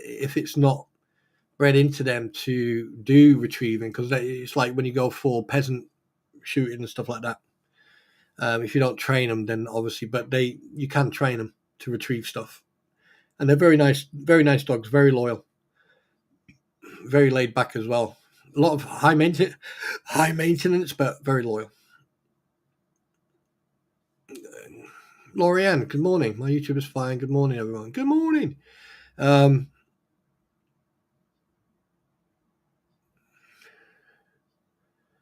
don't worry about it. Don't worry about it. It doesn't matter. Like I don't get affected by that. By that certain word. You know, everyone is happy. Do you know that that's what the word gay means? It means happy. In the old days, they used to say that to identify that they were happy. You know, but yeah. Um, Deborah, blame Jeremy. Yeah, I like the way you said that. Blame me, blame Jeremy. Yeah, now everyone uses it. But yeah, Ozzy, in regards of your question, like you need to do your research because, like, golden retrievers, especially the long-haired version, they can be very high maintenance and very jealous as well. So once you get them from a pup, if you train them and you do the right thing, yeah, they'll be nice animals. What else? Let's have a look. Yeah, it's you. Yeah, yeah. Well, when getting a pet, do you adopt or shop? I to if it was me, I would rather adopt a dog. I would go into a dog home or rescue and rescue a dog because look, there's a lot of people out there who either mistreat animals or they don't know how to so it's always good to get a dog from a rescue or a dog's home because the thing is you're giving that pup or that animal um, another chance. And I think that like you can't blame the animal for the misdoings of the previous owner. And sometimes people can't handle the dog, and the dog's too much maintenance or too energetic. You know, I mean, I've been an owner of multiple various different types of dogs, all the way up to Belgian Memoir and Melmoir, and very high maintenance, very high maintenance. You know, it doesn't matter, cat or dog. I mean, cats are independent, so like we've got a rescue cat here who was mistreated, and she doesn't go outside. She refuses to go out, so she's a house cat. And she sleeps all the time. She'll run around like an absolute idiot, and then she'll go to sleep, and then she'll run around again. She'll eat and go to sleep, and then once in a while she'll come over and give me a couple of slaps, and I just sort of ignore it, and I brush her down once in a while. And here's another thing: sometimes if you get like a little toothbrush or something, and you wet it, and then you brush them down, right? It's like a grooming thing, and they love that. This pup is a rescue, right? I would very early on use treats and a clicker, right? And train the dog. If you say no, you use one tone of voice, and you go. So you're using different types of tones, and a clicker, and also like treats, but don't give them too many. They need to work for the treats. And don't forget, at the end of the day, if the dog makes a mistake, especially if it's a pup, it doesn't know. So don't be angry. Be angry at yourself that you haven't. You need to educate your pup. And the older they get, the more they learn. To a point where they just don't give a shit anymore, and they just lay down and sleep. Right. Yeah, I would. Yeah, going back to your original question, Tamara, I would always rescue, adopt or rescue before buying, because at the end of the day, why pay for something when you can go into a dog's home or a rescue and s- especially dogs that are on the brink of being put down. Because people are not choosing them in the dog's home, because that's what happens. Unfortunately, dogs that if they're not chosen, they have a certain period, and then unfortunately they euthanize them. And you know, if I had a bigger place than I have, I've got quite a bit of land, but that's beside the point. But if I had a much bigger place, I would go and adopt at least two dogs. That's for sure. Especially if you come across animals, like if you got a dog and a cat, that are in there on there together, then get both of them, because you're going to get the same effect there, because they're together. Yeah. Any more questions? Anyone else got a question? Sandra Eagle. Hi. Good morning. Good morning. Wake up.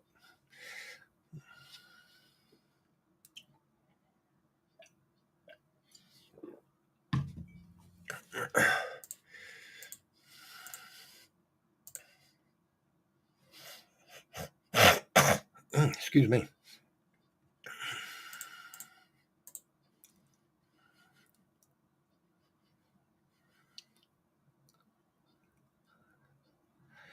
Puppy pads?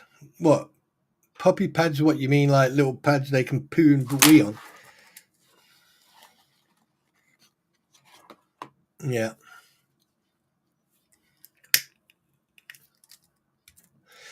I can remember. I'll give you a little story about a dog.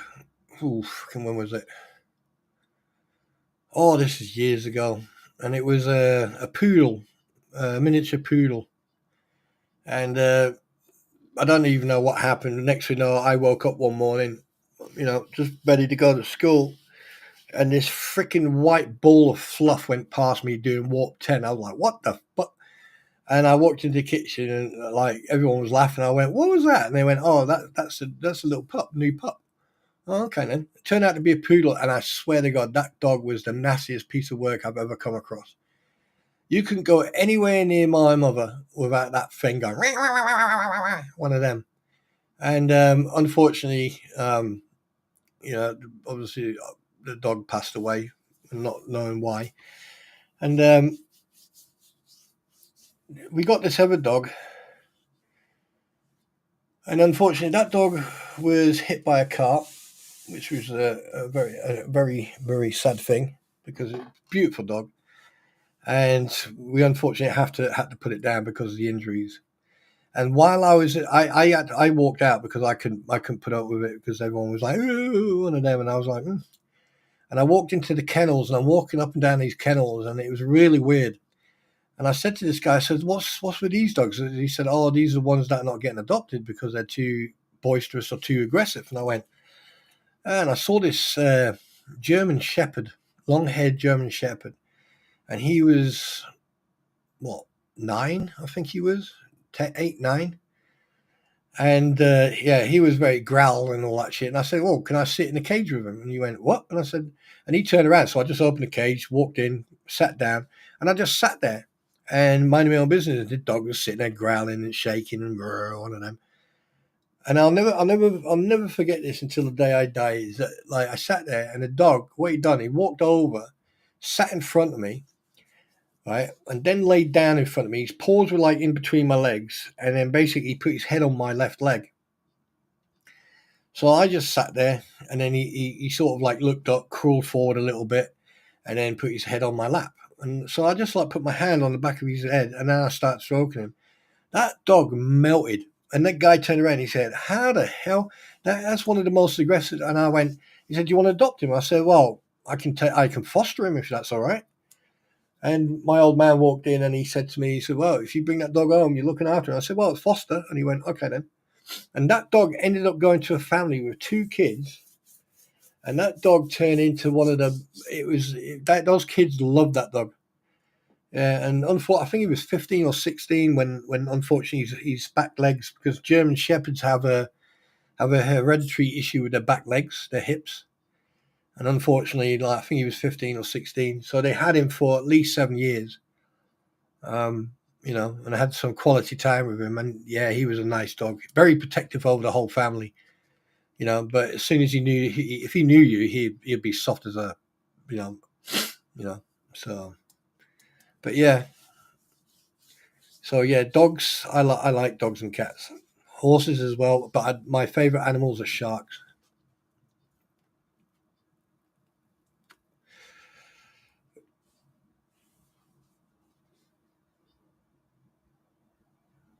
Yeah, yeah, and I agree. People always blame the dogs, and the thing is, when people got like in the mid 80s, late 80s, early 90s, pit bulls and the Staffordshire pit bulls were always blamed to be aggressive dogs and stuff like that, and it was absolute bollocks. It was the owners, it was the young owners who would, make these dogs aggressive. And the thing is, they're the most protective animal you'll ever come across, and the most loving animal. Don't get me wrong; they got one hell of a bite, and if they turn it on, they can turn it on. But it always comes down to the owner. If you're going to be pussyfooting around and you don't train the dog correctly, and because at the end of the day, you need to be dominant. You need to make sure that dog knows who the alpha male is and who the alpha female is, and you need to make sure that there's a pecking order in the family unit, and the dog knows where it belongs in that pecking order. And that's why you'll notice that dogs will always behave with the children, with the mother, with the father, but they will always be protective over them. By if a guest comes in the house, they'll be like very inquisitive, very sort of like untrusting, So, But the best way to train a dog is with a clicker, with treats, and positive reinforcement.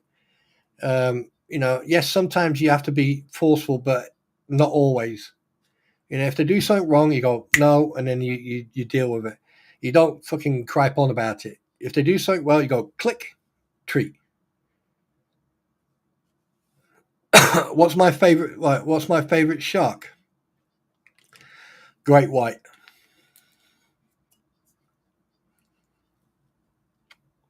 The great white's my favorite shark. The most misunderstood shark in the world. Most misunderstood shark in the world.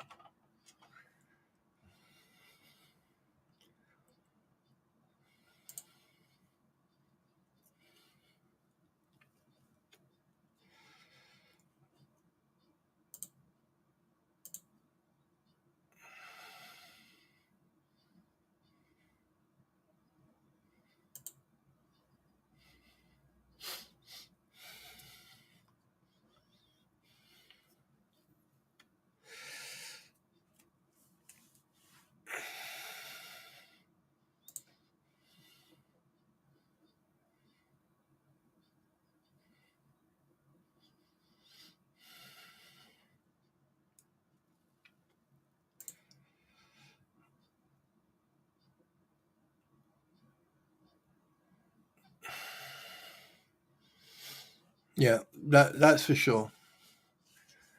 Yeah, and it wasn't because of the film, Jaws. It was I just like, I do like the hammerhead, but great white is my favorite shark. Excuse me. And the reason being is because it's such a majestic beast.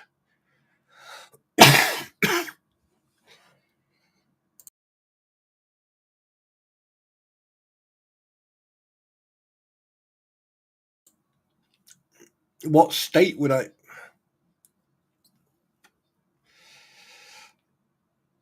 Just to finish off with the sharks, the biggest shark is 22 feet long.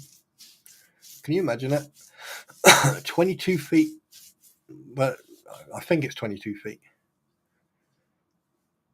Or is it a little bit smaller? I know a female is smaller than. No. Yeah. I think females are bigger than males. I think the biggest one that has been sighted, I think that was 21 feet long, and about the same width as a fucking minibus. Right, what? Yeah.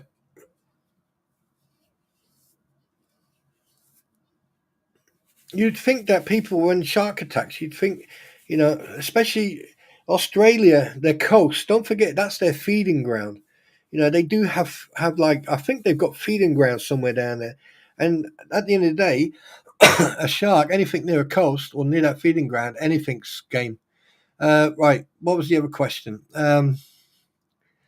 What if I move to the US? What state would you choose? I wish you. It's a shame you didn't put in there what state wouldn't you choose? Because one thing, I wouldn't go to fucking Florida.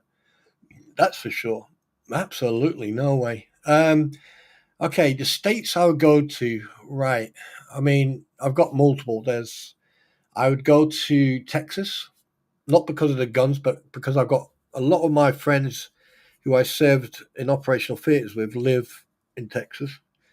I would also then I've got Montana, because yeah, I like Montana, and then you got Idaho, because I know a couple of I used to know people down there. Well, for a long time ago.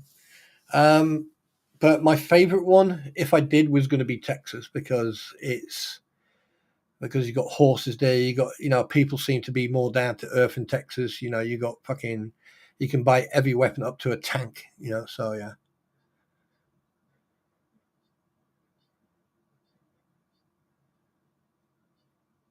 Well, the reason sharks are basically feared and blamed as much as they are is because of the film Jaws. Because before that, sharks were just exactly that. Sharks are predators, and a lot of people don't get that. You know, if you've got a shark in the water, it's not something you go and fucking pet.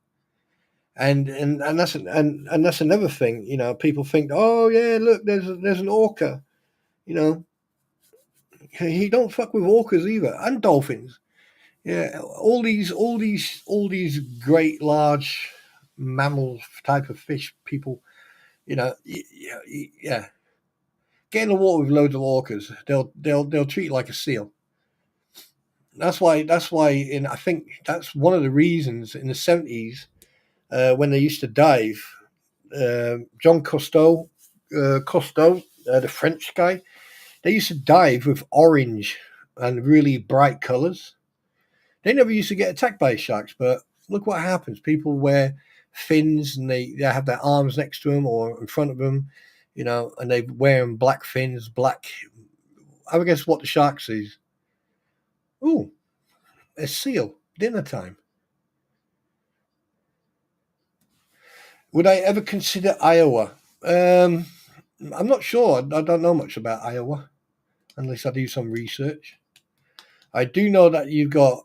Is it the Amish? Yeah. Don't forget, every animal. Like we're animals. We're very, curiosity. You see something, you want to go and check it out. Well, sharks can come walk up to you, tap on your shoulder, shake your hand, and go, "Hi, by the way, I'm Jules. Nice to meet you." No, people are more deadly than anything on this planet because of their stupidity, their arrogance, and their lack of research or lack of intelligence. That's the problem. And with this day and age, the way everything is going on, yeah, yeah. Oh, what's it called? The megalodon. Was it the giant megatooth or the catchorocos, whatever megalodon? Apparently you can stand up in its mouth. That's not big. It's not big at all.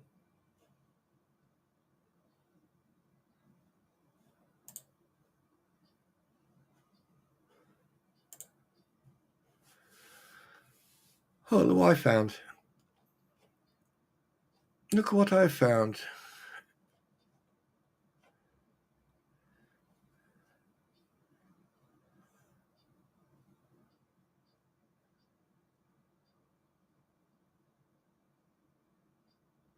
Huh.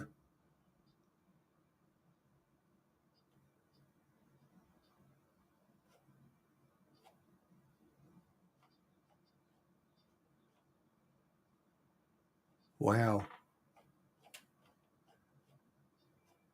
We've got mathematical equations of red muscles and heat production.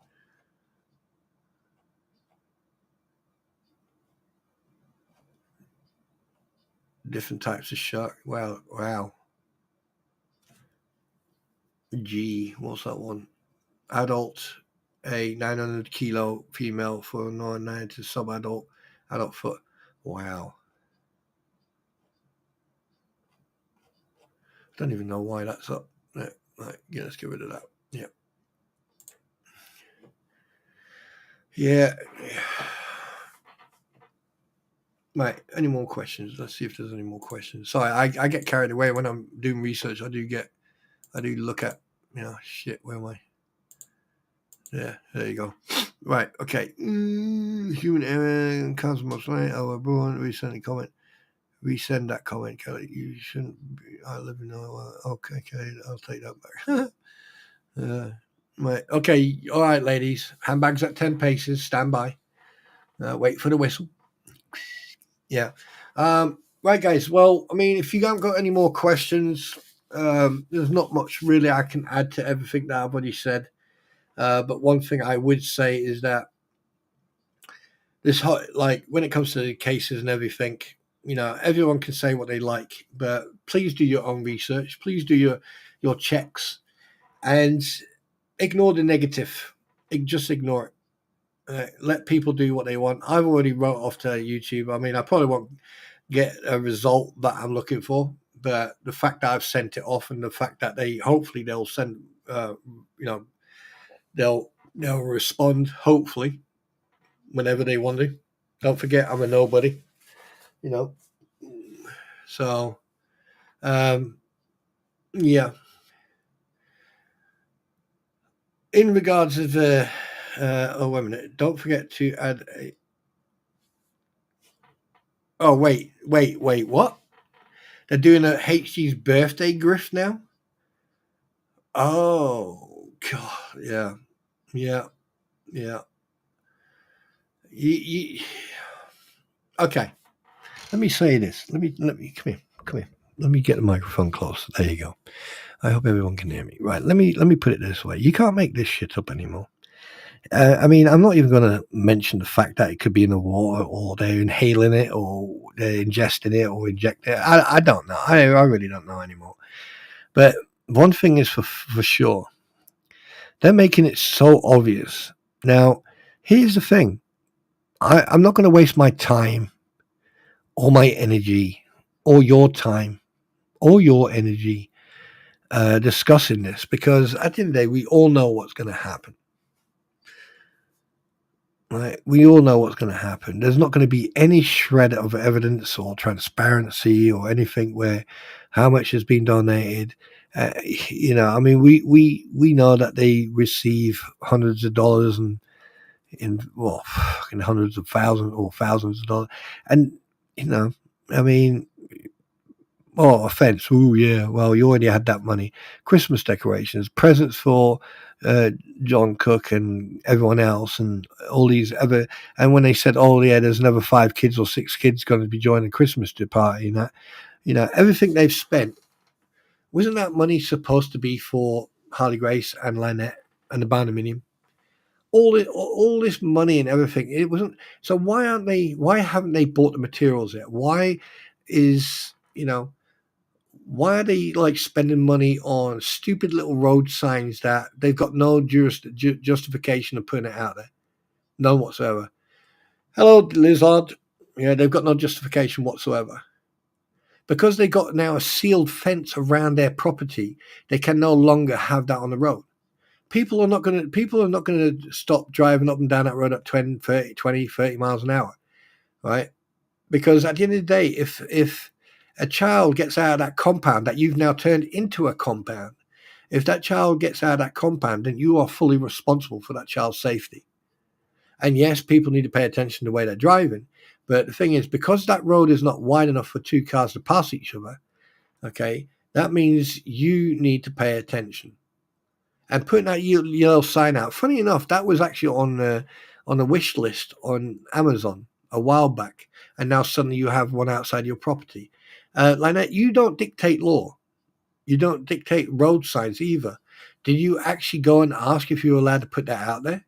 Because any type of sign that is directed at road traffic users or drivers on a highway, on a public road, it should be an official sign, And the fact that you've got cameras plastered all over your fence, You know, what are you trying to fight? What are you trying to prove?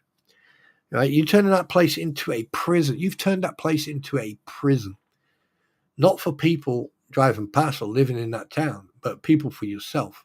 That's what you've done. You've turned that into a open air prison for yourself and for that child. I bet you any money Harley Grace lit up like a Christmas tree when those other children were there, because now she experienced whatever children like, and now you don't let anyone near on that property. You're selfish, Lynette. You're selfish and heartless. So don't even get me going. And the fact that now they're grifting for the birthday.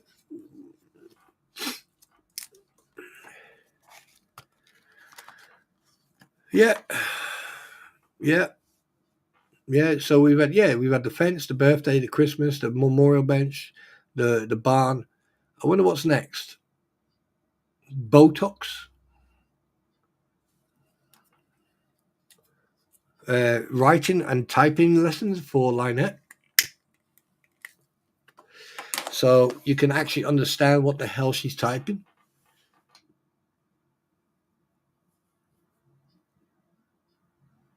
Paul, do you want to? Oh my God! Right, you two get a room.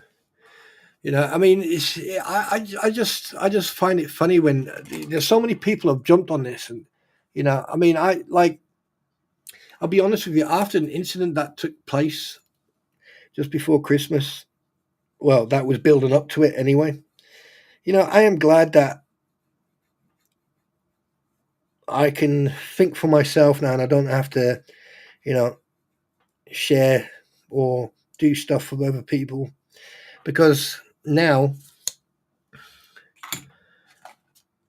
it's very easy to catch people out when they copy you, which is very interesting to say the least. And it also shows the level of integrity for some people, and the fact that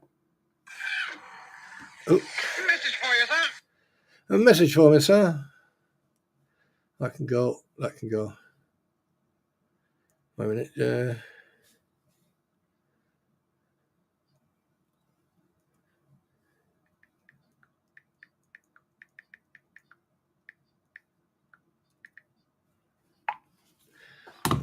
I mean, at the end of the day, everyone does their thing.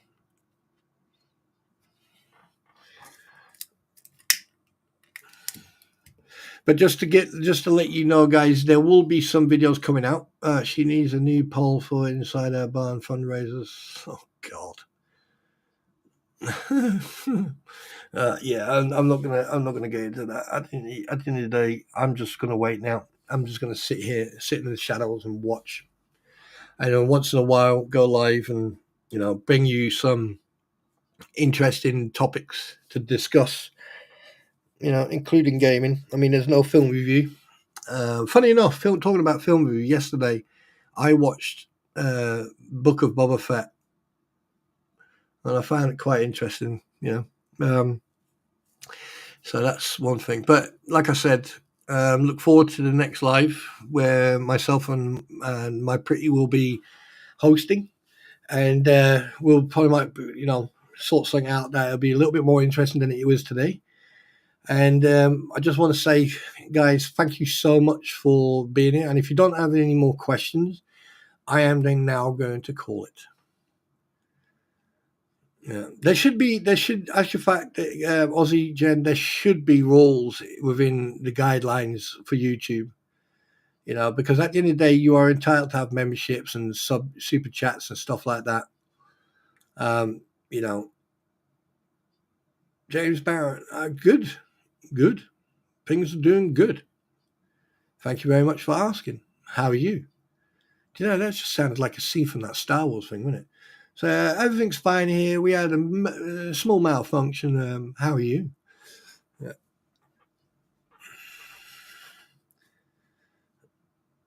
Yeah. So if you're new here, thanks very much for coming in, and thanks very much for being here. To everyone around the world, have a nice day, morning, evening, night.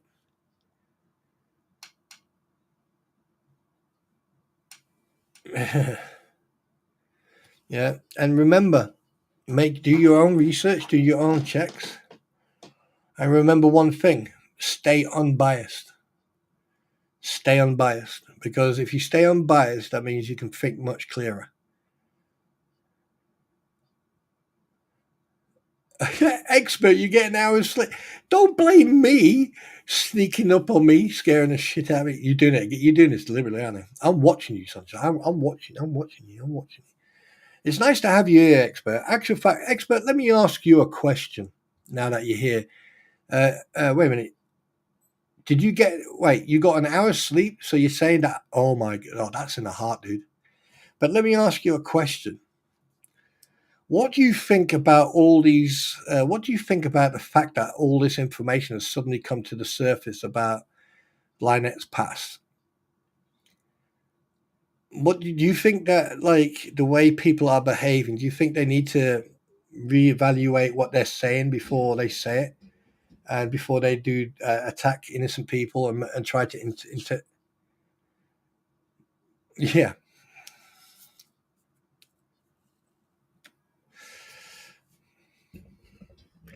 Listen to my voice. You are feeling tired.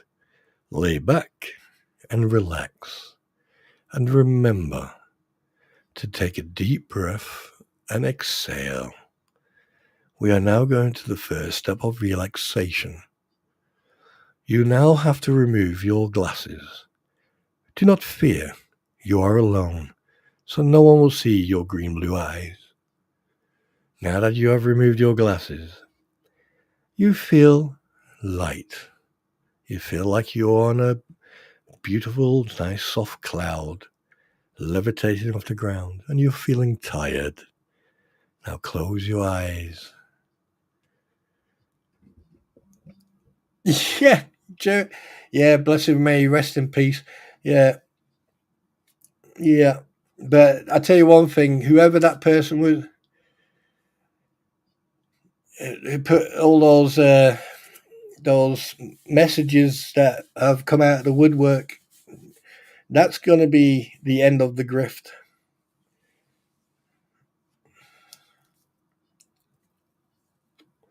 Well, expert, I can't, to be honest with you, fella, I can't wait until it's the court case, because I think a lot of people are going to eat their own words, probably including myself as well. But I can't wait until the court case, because then we're going to find out the truth. And the fact that everything else, people want to grift, let them grift. But it's going to come back to bite them in the ass.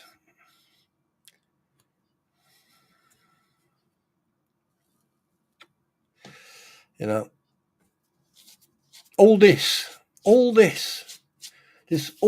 bullshittery could have been avoided. Could have been avoided by following the instructions in a certain piece of paper, and at the top of that piece of paper it said, "Cease and desist. Stop. Think of your actions and what you do, and just move on." Yeah,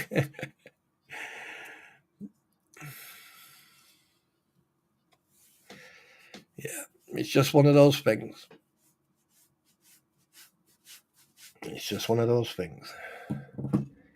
So hopefully the court case will be brought forward, and hopefully this will get put to bed, and hopefully Jeremy and George can then move on and live their life in peace, tranquility, and don't have to worry about these grifters.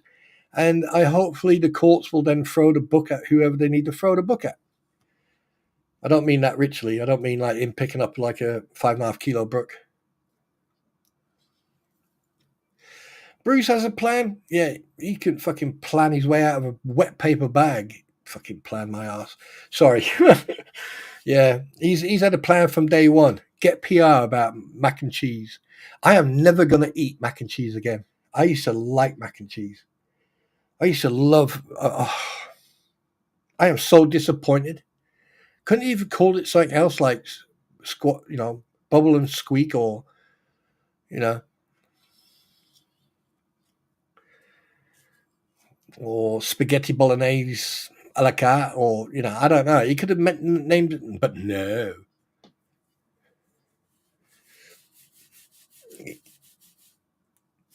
Yeah, but Sandy, he can, you know, he can grift as much as he likes, but at the end of the day, because there's not been any transparency, this can also come back. Oh, yes, Velveta. There you go. No, no, shit. Hang on.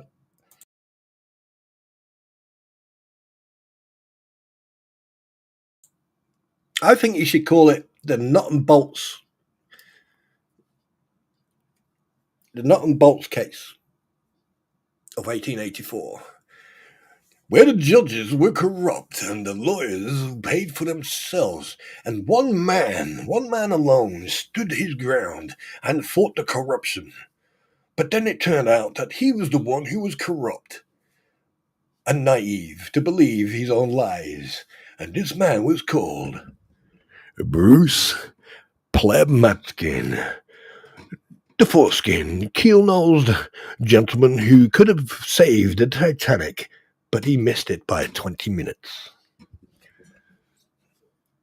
Sorry. Autobots, roll out. Gotta get going. Yeah. Nuts and bolts. They're screwed. Exactly. Anyway, guys, I am going to call it night. Expert, go to bed. Oh, hang on a minute. Do what you like.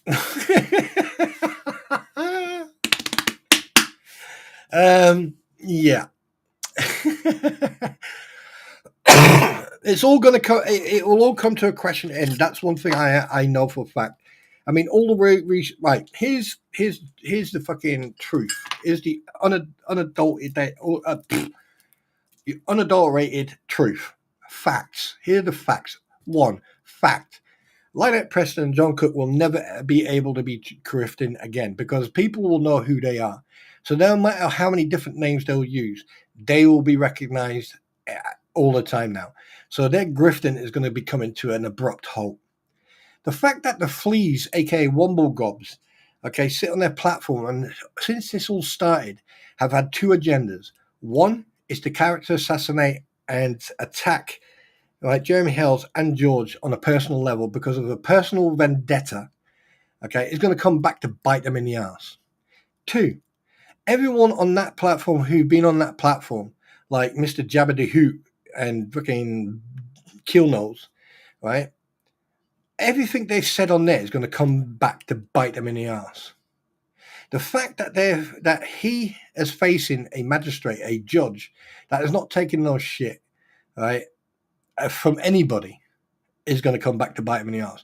This court case, right, is going to be groundbreaking. This is going to show these idiots how much deep or how deep that hole is. Actual fact, you know what? I think any mining company in the United States or in Canada, Yukon, wherever, any company that does mining should employ these people because the way they are able to dig a hole so quick and so deep and so cleanly is just phenomenal. Right? They should go to South Africa and go into the diamond mines or into the gold mines. They you know, the stuff they'll, you know. Hey, expert, you are always welcome in here, dude. You're always welcome, mate. Always. Just bring Dr. Pepper next time. You know the score.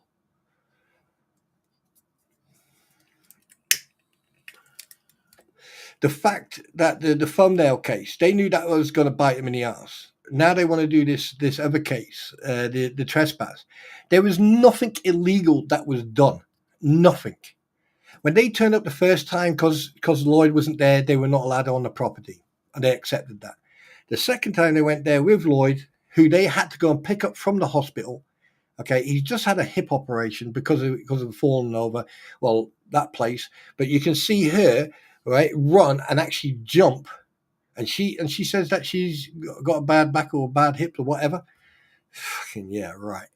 I mean, she covered 20 meters so quick. You had to literally slow the video down to 0.25 to actually watch her run.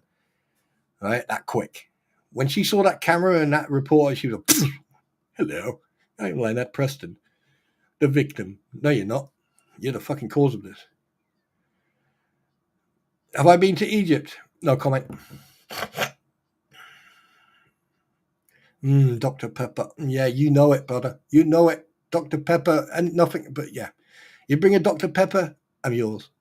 Actually, in fact, no, let me rephrase that. You bring a truck of Dr. Pepper and some Pringles, barbecue Pringles, cheese and onion. Then we can talk, you know what I mean?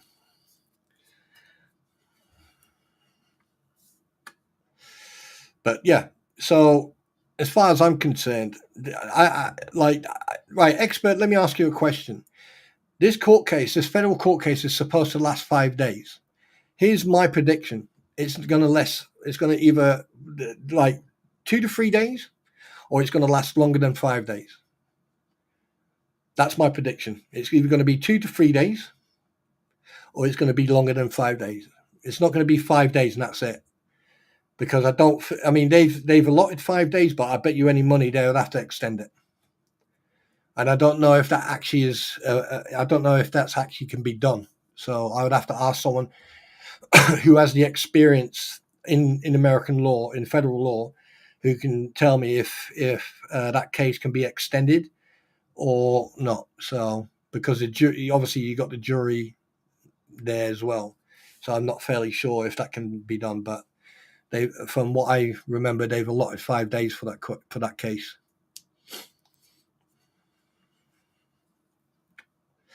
So that's going to be interesting, to say the least. It's going to be very interesting. But anyway, guys, you know what the score is. You have now 2 minutes to collect your personal belongings. You got 2 minutes. Within that 2 minutes, you need to get dressed, get all your personal belongings, get everything together, get all your loved ones and everything, and start making your way to the exits, as we're about to call it a night. So thank you very much for everyone for being here. Thank you everyone for being interactive and talking and communicating. And look forward to the next stream where hopefully my pretty will be here and we'll be talking a little bit more about what's going on and other stuff. Okay, and also in games and films. So if you want any films you want reviewed, then let us know. All right, on the next live, and then we'll look into it. Probably don't know yet. See what happens. Probably tomorrow or day after tomorrow. But I think I'll start putting messages up about going live. So see what happens. But anyway, guys, like I said, you got 2 minutes.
Yeah, got you on that one, didn't I? Anyway, guys, you take care. Have a good evening or good afternoon, good morning, and have a good night. And make sure you have good kip